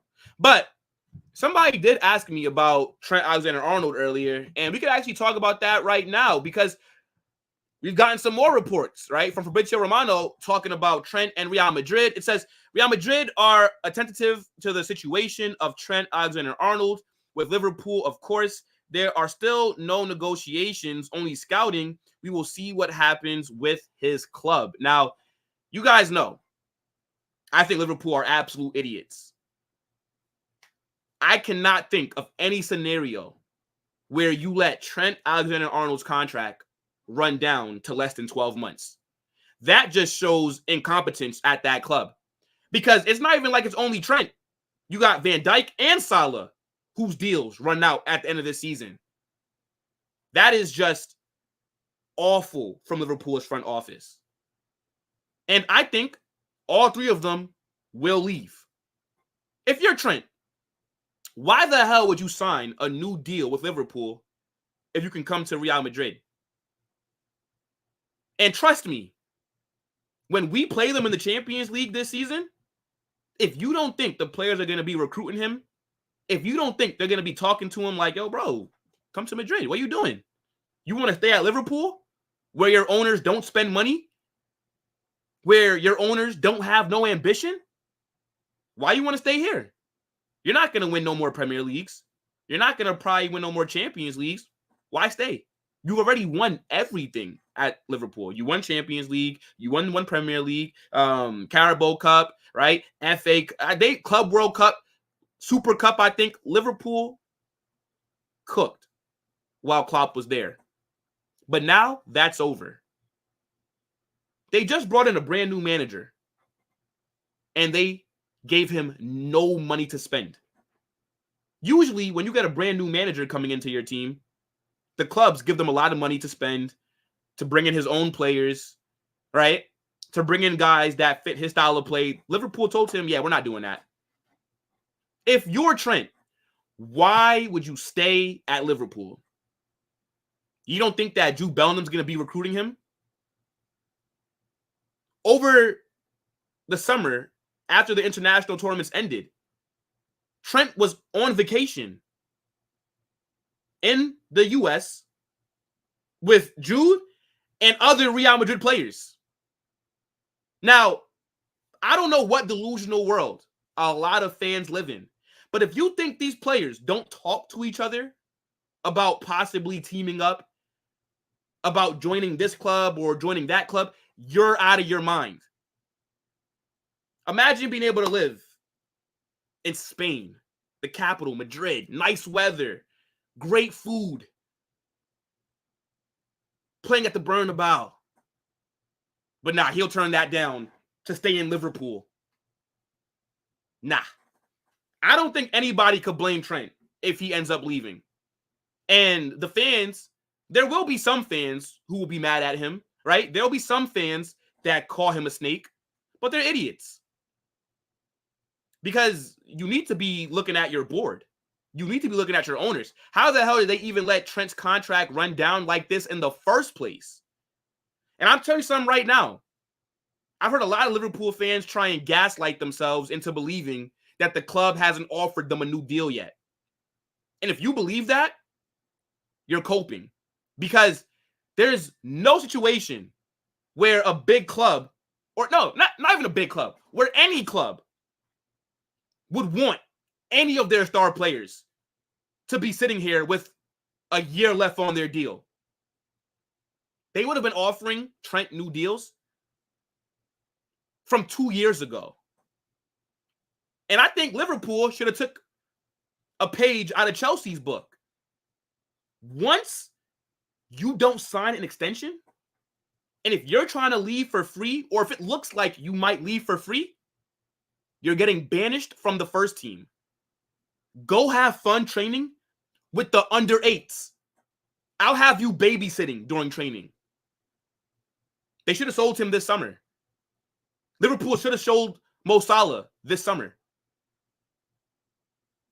They should have sold Van Dijk this past summer. Now you're going to lose 3 of your best players for free. Maybe one of them stays, but I don't think all of them stay. I'd be very surprised if they all signed a new deal. And maybe Trent does stay at Liverpool. But if he does, I think that he has no ambition. Madrid at the moment need to start looking for a right back replacement for Dani Carvajal, right? He's not getting any younger. He is the best right back in the world, in my opinion. But I think he only has about maybe one more season left, really being a week in, week out starter. If you're looking at it from Trent's POV, you could be the right back for the next 5 to 6 years at Madrid. You're already a Liverpool legend. You've come through the academy. You've won everything with them. Why not leave? But again, he may end up signing a new deal, right? Maybe Liverpool offer him. And by the way, Trent has all the power now in the negotiations because Liverpool, they need Trent more than Trent needs them. If Trent decides to not stay, he's getting a move to a much better club. What are Liverpool going to do if Trent leaves for free? They barely spend money as it is. So what are they going to do? He has all the... Once a player, especially a superstar player, has only a year left on their deal, clubs have to bend the knee.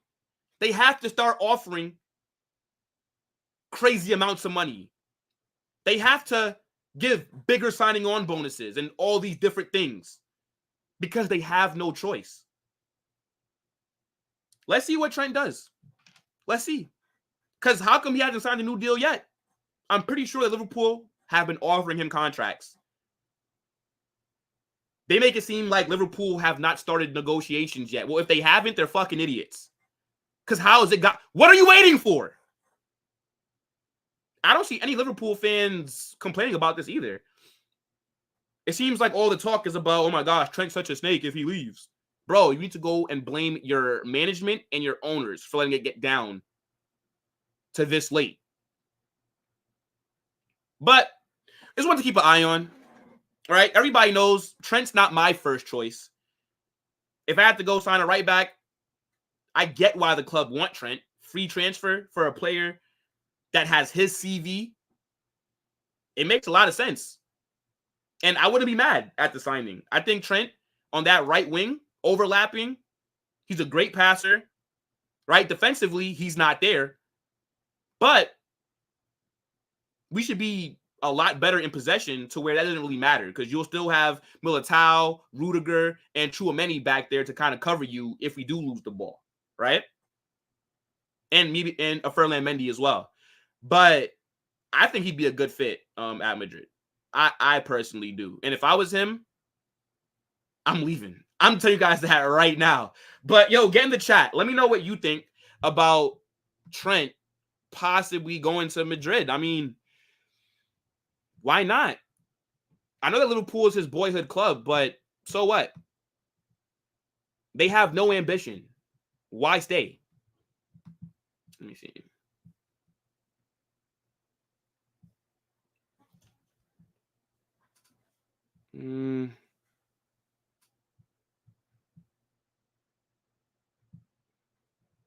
Okay.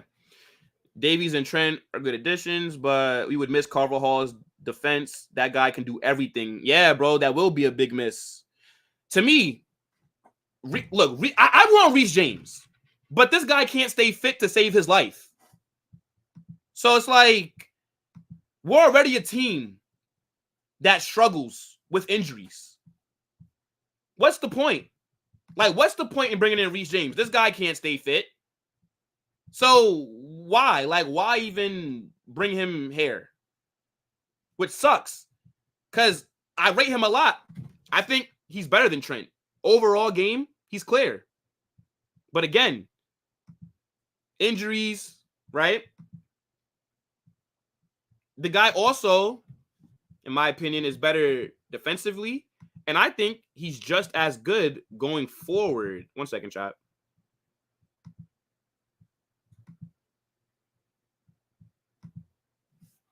Yeah, for me, he's just better player. For me, Reece James. But again, the fitness is a big problem. Like, you see us dealing with our injury problems now. We can't be having that. Madrid has Liverpool's number. It's a fact.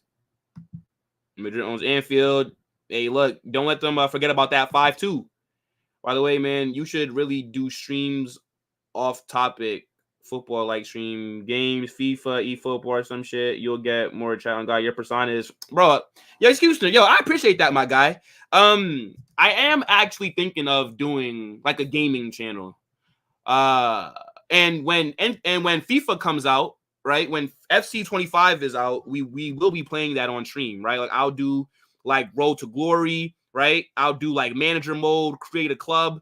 And, you know, we'll do maybe Carnage FC, and I'll try and, you know, make them the best team. Bro, don't worry. But I do want to do gaming content, like, you know, maybe play, I don't know, like when GTA 6 comes out, or I don't know, like Elden Ring or something, right? But that's something that I'm thinking about in like a few months. But we will be getting FIFA content on the channel. Don't worry, bro. Don't worry. But yo, I really do appreciate that you know, like that this chat right here, my guy. I appreciate viewers like you, man. You guys make it so easy to, bro. I've been on live for an hour and 39 minutes, and it feels like I've been talking for 5 minutes because of how much fun I'm having. Literally. Because you guys are in the chat and you guys make it so fun. That's why these streams go long, not because I have like 1,000 topics. It's literally because I read everybody's chats because I'm just happy to interact. So big up to the chat, man. Every damn time. W stream, W chat. As always, you guys have just been fantastic, bro. And you know, I'm just so happy that I have guys like you guys watching me and putting in chats. Like, it really means a lot, guys. So, you know, big up to yourselves, man. Darwin is so inconsistent. One game he plays like prime Benzema. One game he becomes Darwin, man. Bro, this guy Darwin Núñez does all the... Okay, he's a weird striker. He makes all the easy shit look hard, and then he makes all the hard shit look easy. Like, Darwin Núñez will miss a 2-yard tap-in, but then he'll go score a 40-yard screamer. Like, Darwin Núñez, his goal catalog is crazy. He scores some crazy goals, but it's like, that's good. That's fantastic. But could we get some of the simple goals too? You know what I'm saying? Like, could we do something like that, bro? I thought Mo Salah last season, and he's still there. What do you mean? Yeah, Salah's on his last year.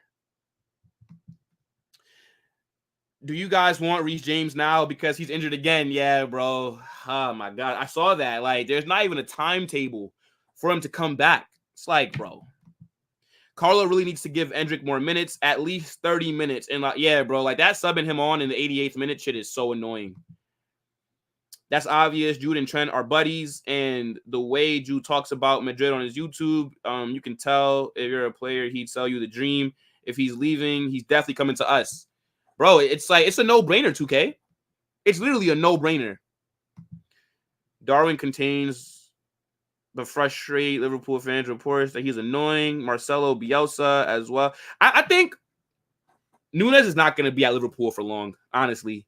Like, that's why he doesn't start games for them. Because in Slot's system, you can't have a striker like Darwin Núñez. Like, Darwin Núñez was perfect for that Klopp system, right? He's good in transition. That's why he's good for Uruguay.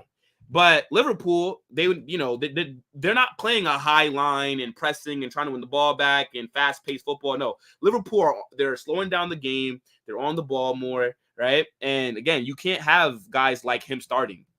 You literally cannot have a Darwin Núñez starting. So I don't see him being at Liverpool for that much longer, unless he's happy just being on the bench. He's better than Trent at defending. He's faster. Let me see. Trent can finally win a trophy after 5 years. To be fair, Houston, they won the Carabao Cup last season, to be fair, bro. With most solid situation, I think Liverpool think his spot at the club is over. They're moving wrong. They should make him sign a 3-year deal and offload him to Saudi. Bro, they could have got 100 million this past summer for Salah if they sold him to Al Ittihad. And they said no. They're idiots. They're idiots. You don't need a shit right back that can't defend for his life. Bro, you're just trying to sell me Reece James because you're tired of dealing with his injuries. Yo, what's going on, Zaire? My guy. I better be a player. What? Matter of fact, Zaire, don't go anywhere because we're going to be talking about Alphonso Davies next. Don't go anywhere, Zaire. You absolute fraud. Doug, pro clubs with Primal finna be crazy. Yo, we actually run pro clubs usually on Jacob's or Staffy's stream. But in the future, maybe I'll just stream it as well. Like, but just like my audience, where like I'm on screen. Yeah, maybe I'll do something like that. That would be pretty interesting. Are you going to be on Staffy TV later? Nah, I'm not going to be on American Waffle. I guess I'm not cool enough to get the invites anymore, you know? So you guys could be bored and watch them. Nah, man. Let me stop. Big up to Staffy. But I won't be on there. I will redirect to that when I'm done, though. So, like, when I end this stream, it'll take you there. But, nah, I guess they don't want to bring me on no more.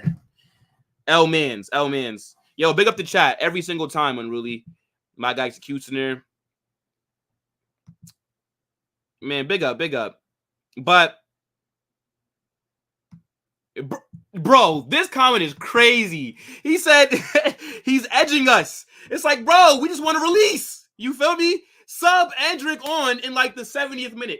Bro, there's no reason for this guy to be coming on in the 88th minute. What could he possibly do with 2 minutes and then maybe a little bit more time added on? It's ridiculous. But yo, chat, we do have to move on though, right? Because yeah, we're about to be touching damn near 2 hours. And I'm not trying to go over 2 hours, chat. So let's keep it moving. I'll get back into the chat in just a second, guys. But where should we go next? I was just talking about, oh yeah, Zaire. I hope that you're still here, bro. Because we got to be talking about Alphonso Davies, okay? That's what you need to be worried about. You need to be worried about us taking that left back for free. For free 99. We're about to, bro, I'm telling you something right now. If Madrid get Alphonso Davies, I will be very happy. Because again, him and Mendy as the left back options? Are you kidding me? Oh my goodness. Now, hopefully, by the time Alphonso Davies would possibly join, right, we have our chemistry issues figured out. Because we all know, right, Alphonso Davies, attacking-wise, is fantastic. But he's a left back, right? So I don't want to have to worry about our left side of the attack being overcrowded, right? Like, I don't need Davies, Vinny, Mbappe, and Rodrigo all on the left wing. That could be a bit hectic. But hopefully, by the time next season comes around, those won't be issues that we're talking about anymore. Now, Alphonso Davies, we all know him, right? One of the best left backs in the world. At Bayern Munich, cooking. But Bayern got a problem on their hands because his deal runs out in 12 months, which means he might end up leaving them for nothing. And chat, Bayern Munich's pride is hurt. Bayern are salty right now because they could have sold him in the summer. We offered them 45 million for him. He said no. Or not he, but Bayern. They said no. We offered them 45 M's. For me, that's fair. He only has 12 months left. You're not going to get full market value for him. When a player only has 12 months left, chat, you got to take a cut price deal for them because you no longer are in control of the situation. But Bayern's pride was hurt. They're a little bit salty, okay? They're not used to losing their best players, right? It's a little different for them because obviously, look, Bayern are a huge club. Bayern are one of the only teams that I'm worried about when it comes to Champions League, right? It's really Bayern Munich and Man City. They're the only teams that I'm thinking about when I'm saying, well, who else could win the Champions League if not us? They're an elite club. They have arguably, right behind Madrid, the highest standards in world football. And they're just used to bullying everybody, right? They bully all the German teams. They take their best players every single season. Their biggest rivals, Dortmund, happily sell their best players to Bayern Munich. That's why I don't rate the Bundesliga. Because aside from Bayern, no other clubs are really serious. I mean, now you got Bayer Leverkusen who are doing pretty well, and they just won the league. But let's see if they could do it again. I don't think so. I think Bayern are going to just do the double this season. I think Bayern win the Bundesliga, and I think they win a domestic trophy. But their pride is hurt because, again, they're used to doing the bullying. They're not used to getting bullied, right? And now another big fish has entered the pond, okay? Like, Bayern are a great white shark, right? All the other German teams are tuna fish. You know what I'm saying? Bayern is going around, they just eating everybody up. But now, a megalodon has entered, okay? Madrid are the megalodon. If you guys don't know what a megalodon is, go look it up. A megalodon makes a great white shark look like a poodle. Okay? And they're not used to getting strong-armed. Again, we offered them money for Alphonso Davies. They said no. Fair enough. Lose him for free then. You absolute idiots. Lose him for free. I thought they should have sold him. I don't think any team should be trying to keep a player that don't want to sign a new deal. And I always use the analogy of if you have a girl and if she is telling you that she want to see other men, are you going to beg her to stay?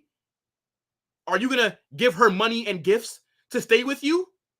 If you're Endrick, then maybe you might do that, right? Because he's a simp. But I would like to think that most of you guys will just let her go. Okay? And that's what these clubs need to realize.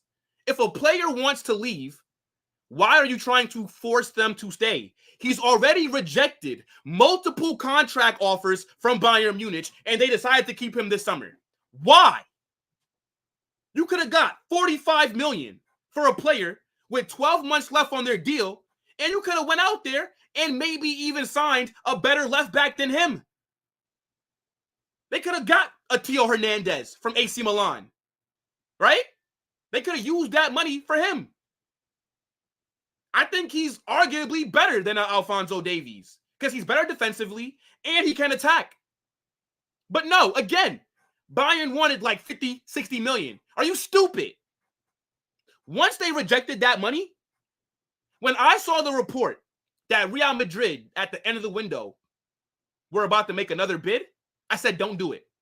And if you do make a bid, because you waited so late, because you were being difficult, our offer now goes from 45 million to 15 million.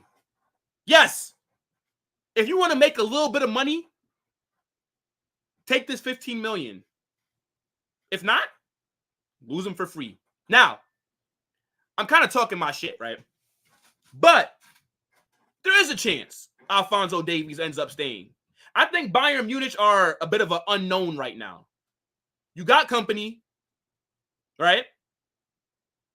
They play some good football. They had a really good window, by the way, right? Bayern Munich, they cooked this last window. They brought in Paulinho. They brought in my guy Olise, right? They signed a few other players as well. And I think Bayern are going to be dangerous this season. I think Kompany's a good manager. He has very good tactics. They're going to cook. And as I said earlier, I predict them to win the Bundesliga. I predict them to do a domestic cup as well and go deep in the Champions League. And maybe if Kompany is able to make Alphonso Davies into even a better player, maybe he does end up staying. Because again, Bayern are an elite club. They're not a small club. We're not talking about like a shit team here. So there is a possibility that he ends up staying. For sure. They have literally 11 months. Or no, they have less than 11 months. Because technically, he can leave for free in May. Well, June. They have, I'd say, 8 months to convince him. That's a lot of time. That's a lot of pressure that might be put on him. And if they're able to win, and if they play a good style of football, I can see Davies staying. And I wouldn't be mad at him if he stayed. It is what it is, you know? But let's keep an eye on this. Because as the January window gets closer, these reports are going to pick up. If Davies does not sign a new deal, you're going to see him get linked to a bunch of clubs, not just Madrid. Same thing with Trent. If he does not sign a new contract by the time January comes around, you'll see him get linked to a bunch of other clubs.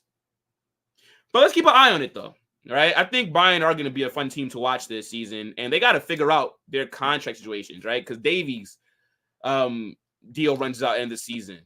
Kimmich deal runs out at the end of the season. Leroy Sané's deal runs out at the end of the season. I think Jamal Musiala only has under 2 years left on his deal. I don't know what they've been doing, but they got to get these guys tied down. And if not, especially for Jamal Musiala, we will be there. We will be there. But what you guys saying, man? Let me see. And then we got one more thing to talk about, and then we'll dip after that. Damn, all right, a lot of comments. Fuck.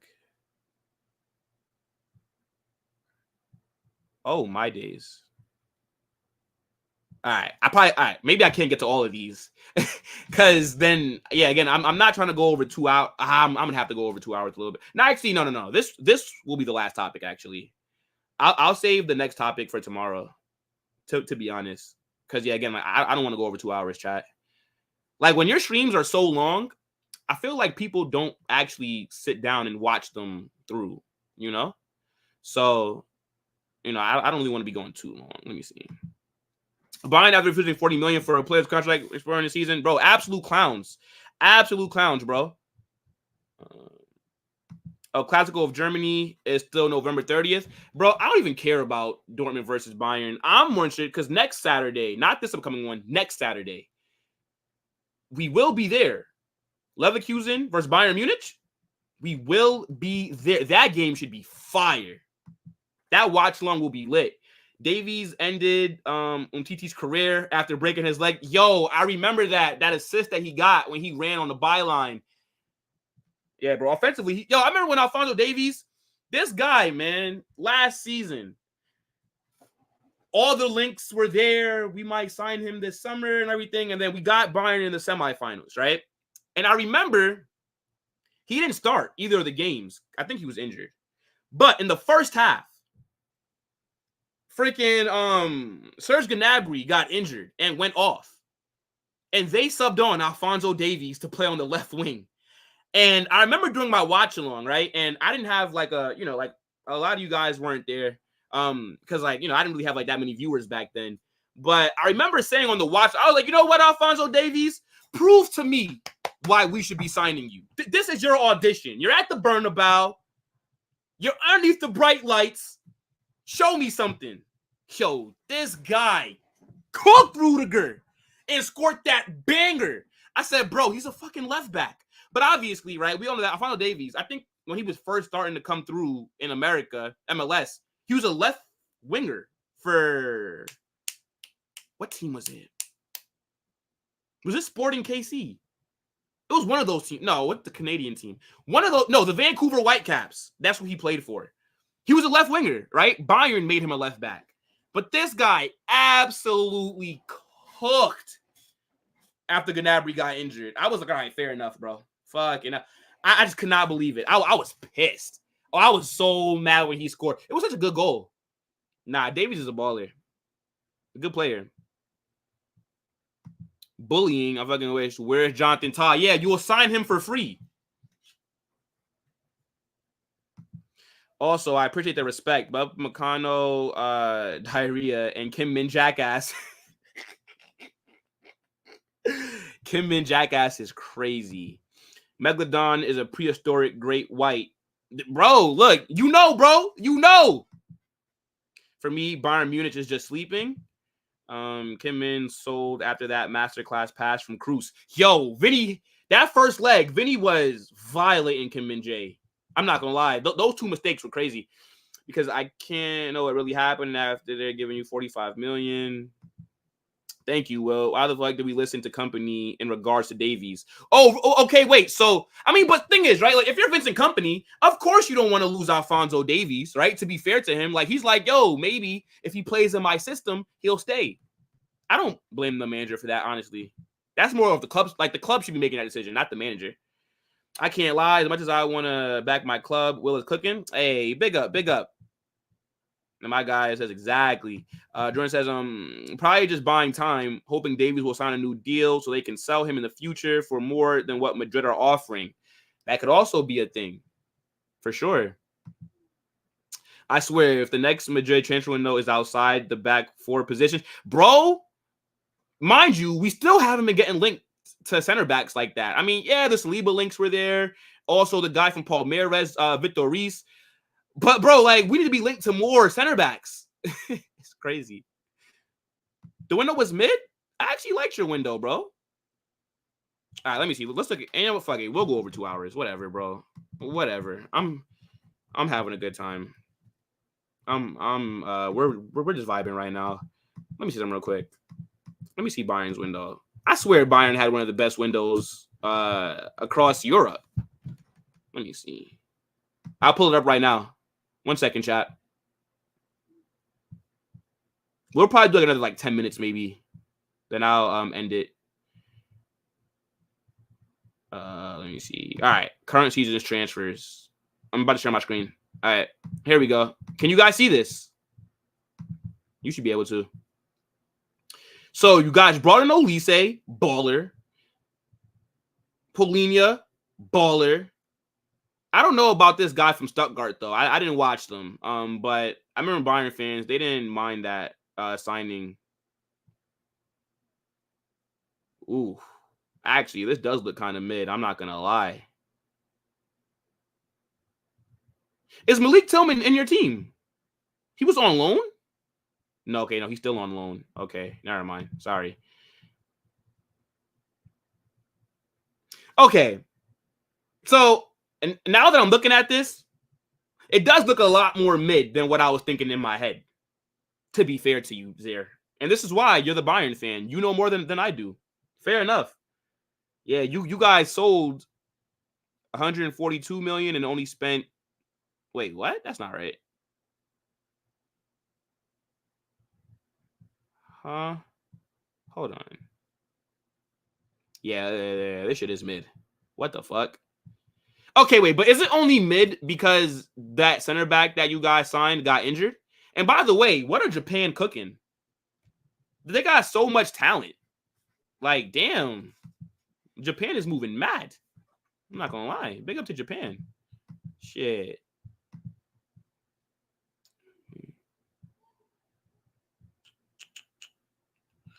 Bayern is washed? Nah, it's a Kusner. Nah. Bro, we can't be disrespecting Bayern like that, my guy. If it was not for Joselu coming off the bench doing a madness, do we win that draw? We gotta respect Bayern Munich, bro. Their team is very good. Their front four is very good. Musiala, Olise, Harry Kane, Sane. Oh my gosh. Nah, come on, bro. If Bayern don't make you nervous, then fair enough. 4 out of 10 window, selling the Ligt, and no center back replacement, no winger sales as well. Just saying not. Well, you guys did sign a center back. The Japanese guy, but he just got injured, so.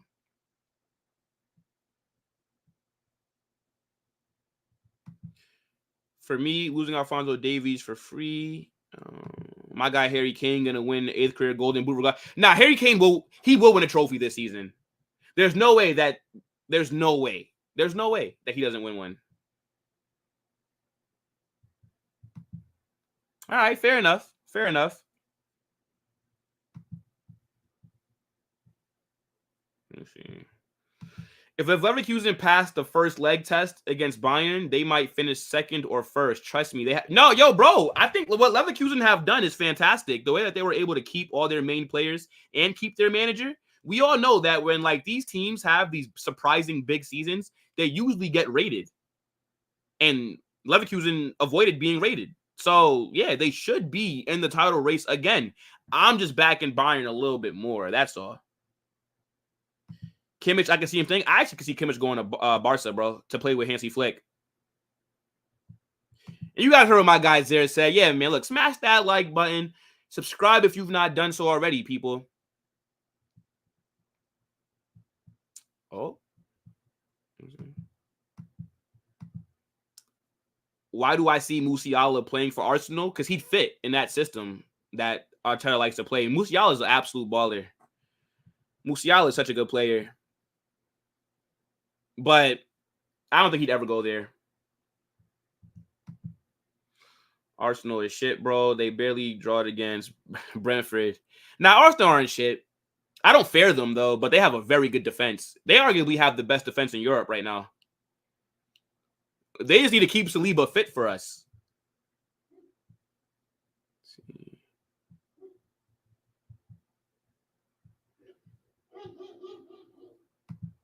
Bro, do you watch MLS? Nah, I don't.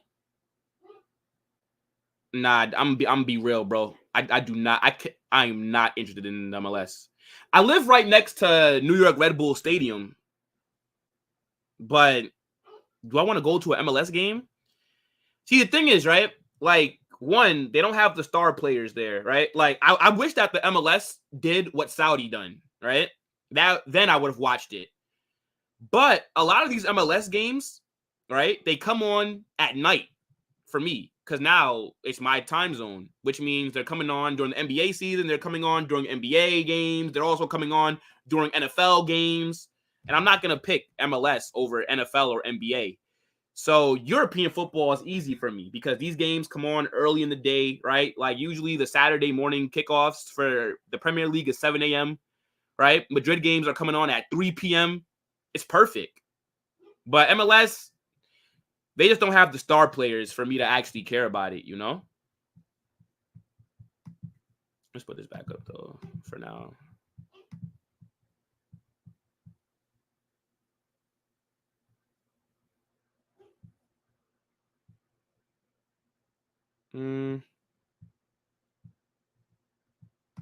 Company about to get sacked mid-season? Nah, I can't see that happening, bro. Okay, he's on loan. Malik told me he's a good player. He's American as well, man. I don't think he's born in America, though, but he played for U.S. men's national team, so fuck it. Japan beat my born Bahrain?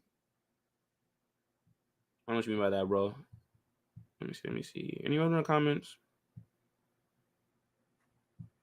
Yes, there's a Bayern fan.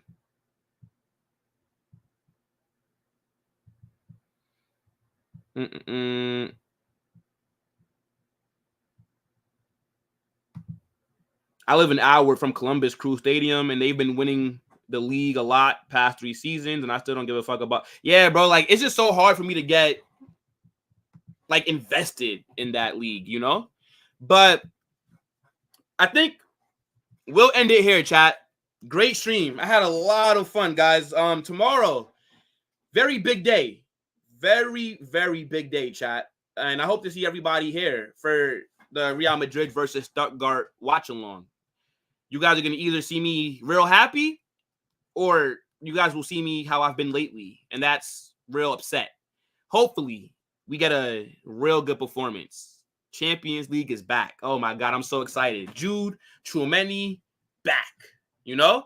So, let's see, guys. But, as I said, I will be back tomorrow, right? We got the watch-along, and I'll probably do another Madrid hype in the morning. I got to start doing streams for other teams, right? Like, I have Football Mania, so I can talk about other teams and other leagues, right? Because we're not just a Madrid fan channel, but it's my favorite team, so we spend a lot more time talking about them. But it is what it is.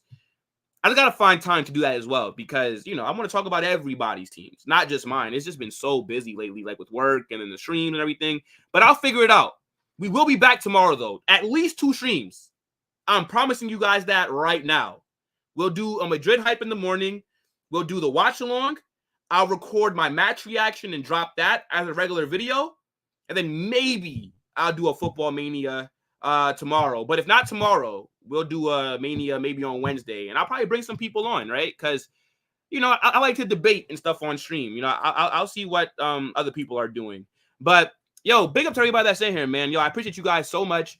Make sure you guys smash the like button. Subscribe to the channel if you've not done so already. And make sure that you turn on your post notifications so you guys don't miss anytime I drop a new video. And when I end this should be taking you over to American Waffle on Staffy's channel, right? Staffy's an absolute bum. All those other panelists are bums, but those are my guys, you know? So when you go over there, just smash that like button and, you know, say like Carnage Raid or whatever, you know? But big up to you guys, and I'll catch you in a bit. Big day tomorrow, chat. Get some rest, because tomorrow it's going to be a bad day to be a Stuttgart defender. I'm out, people. Peace.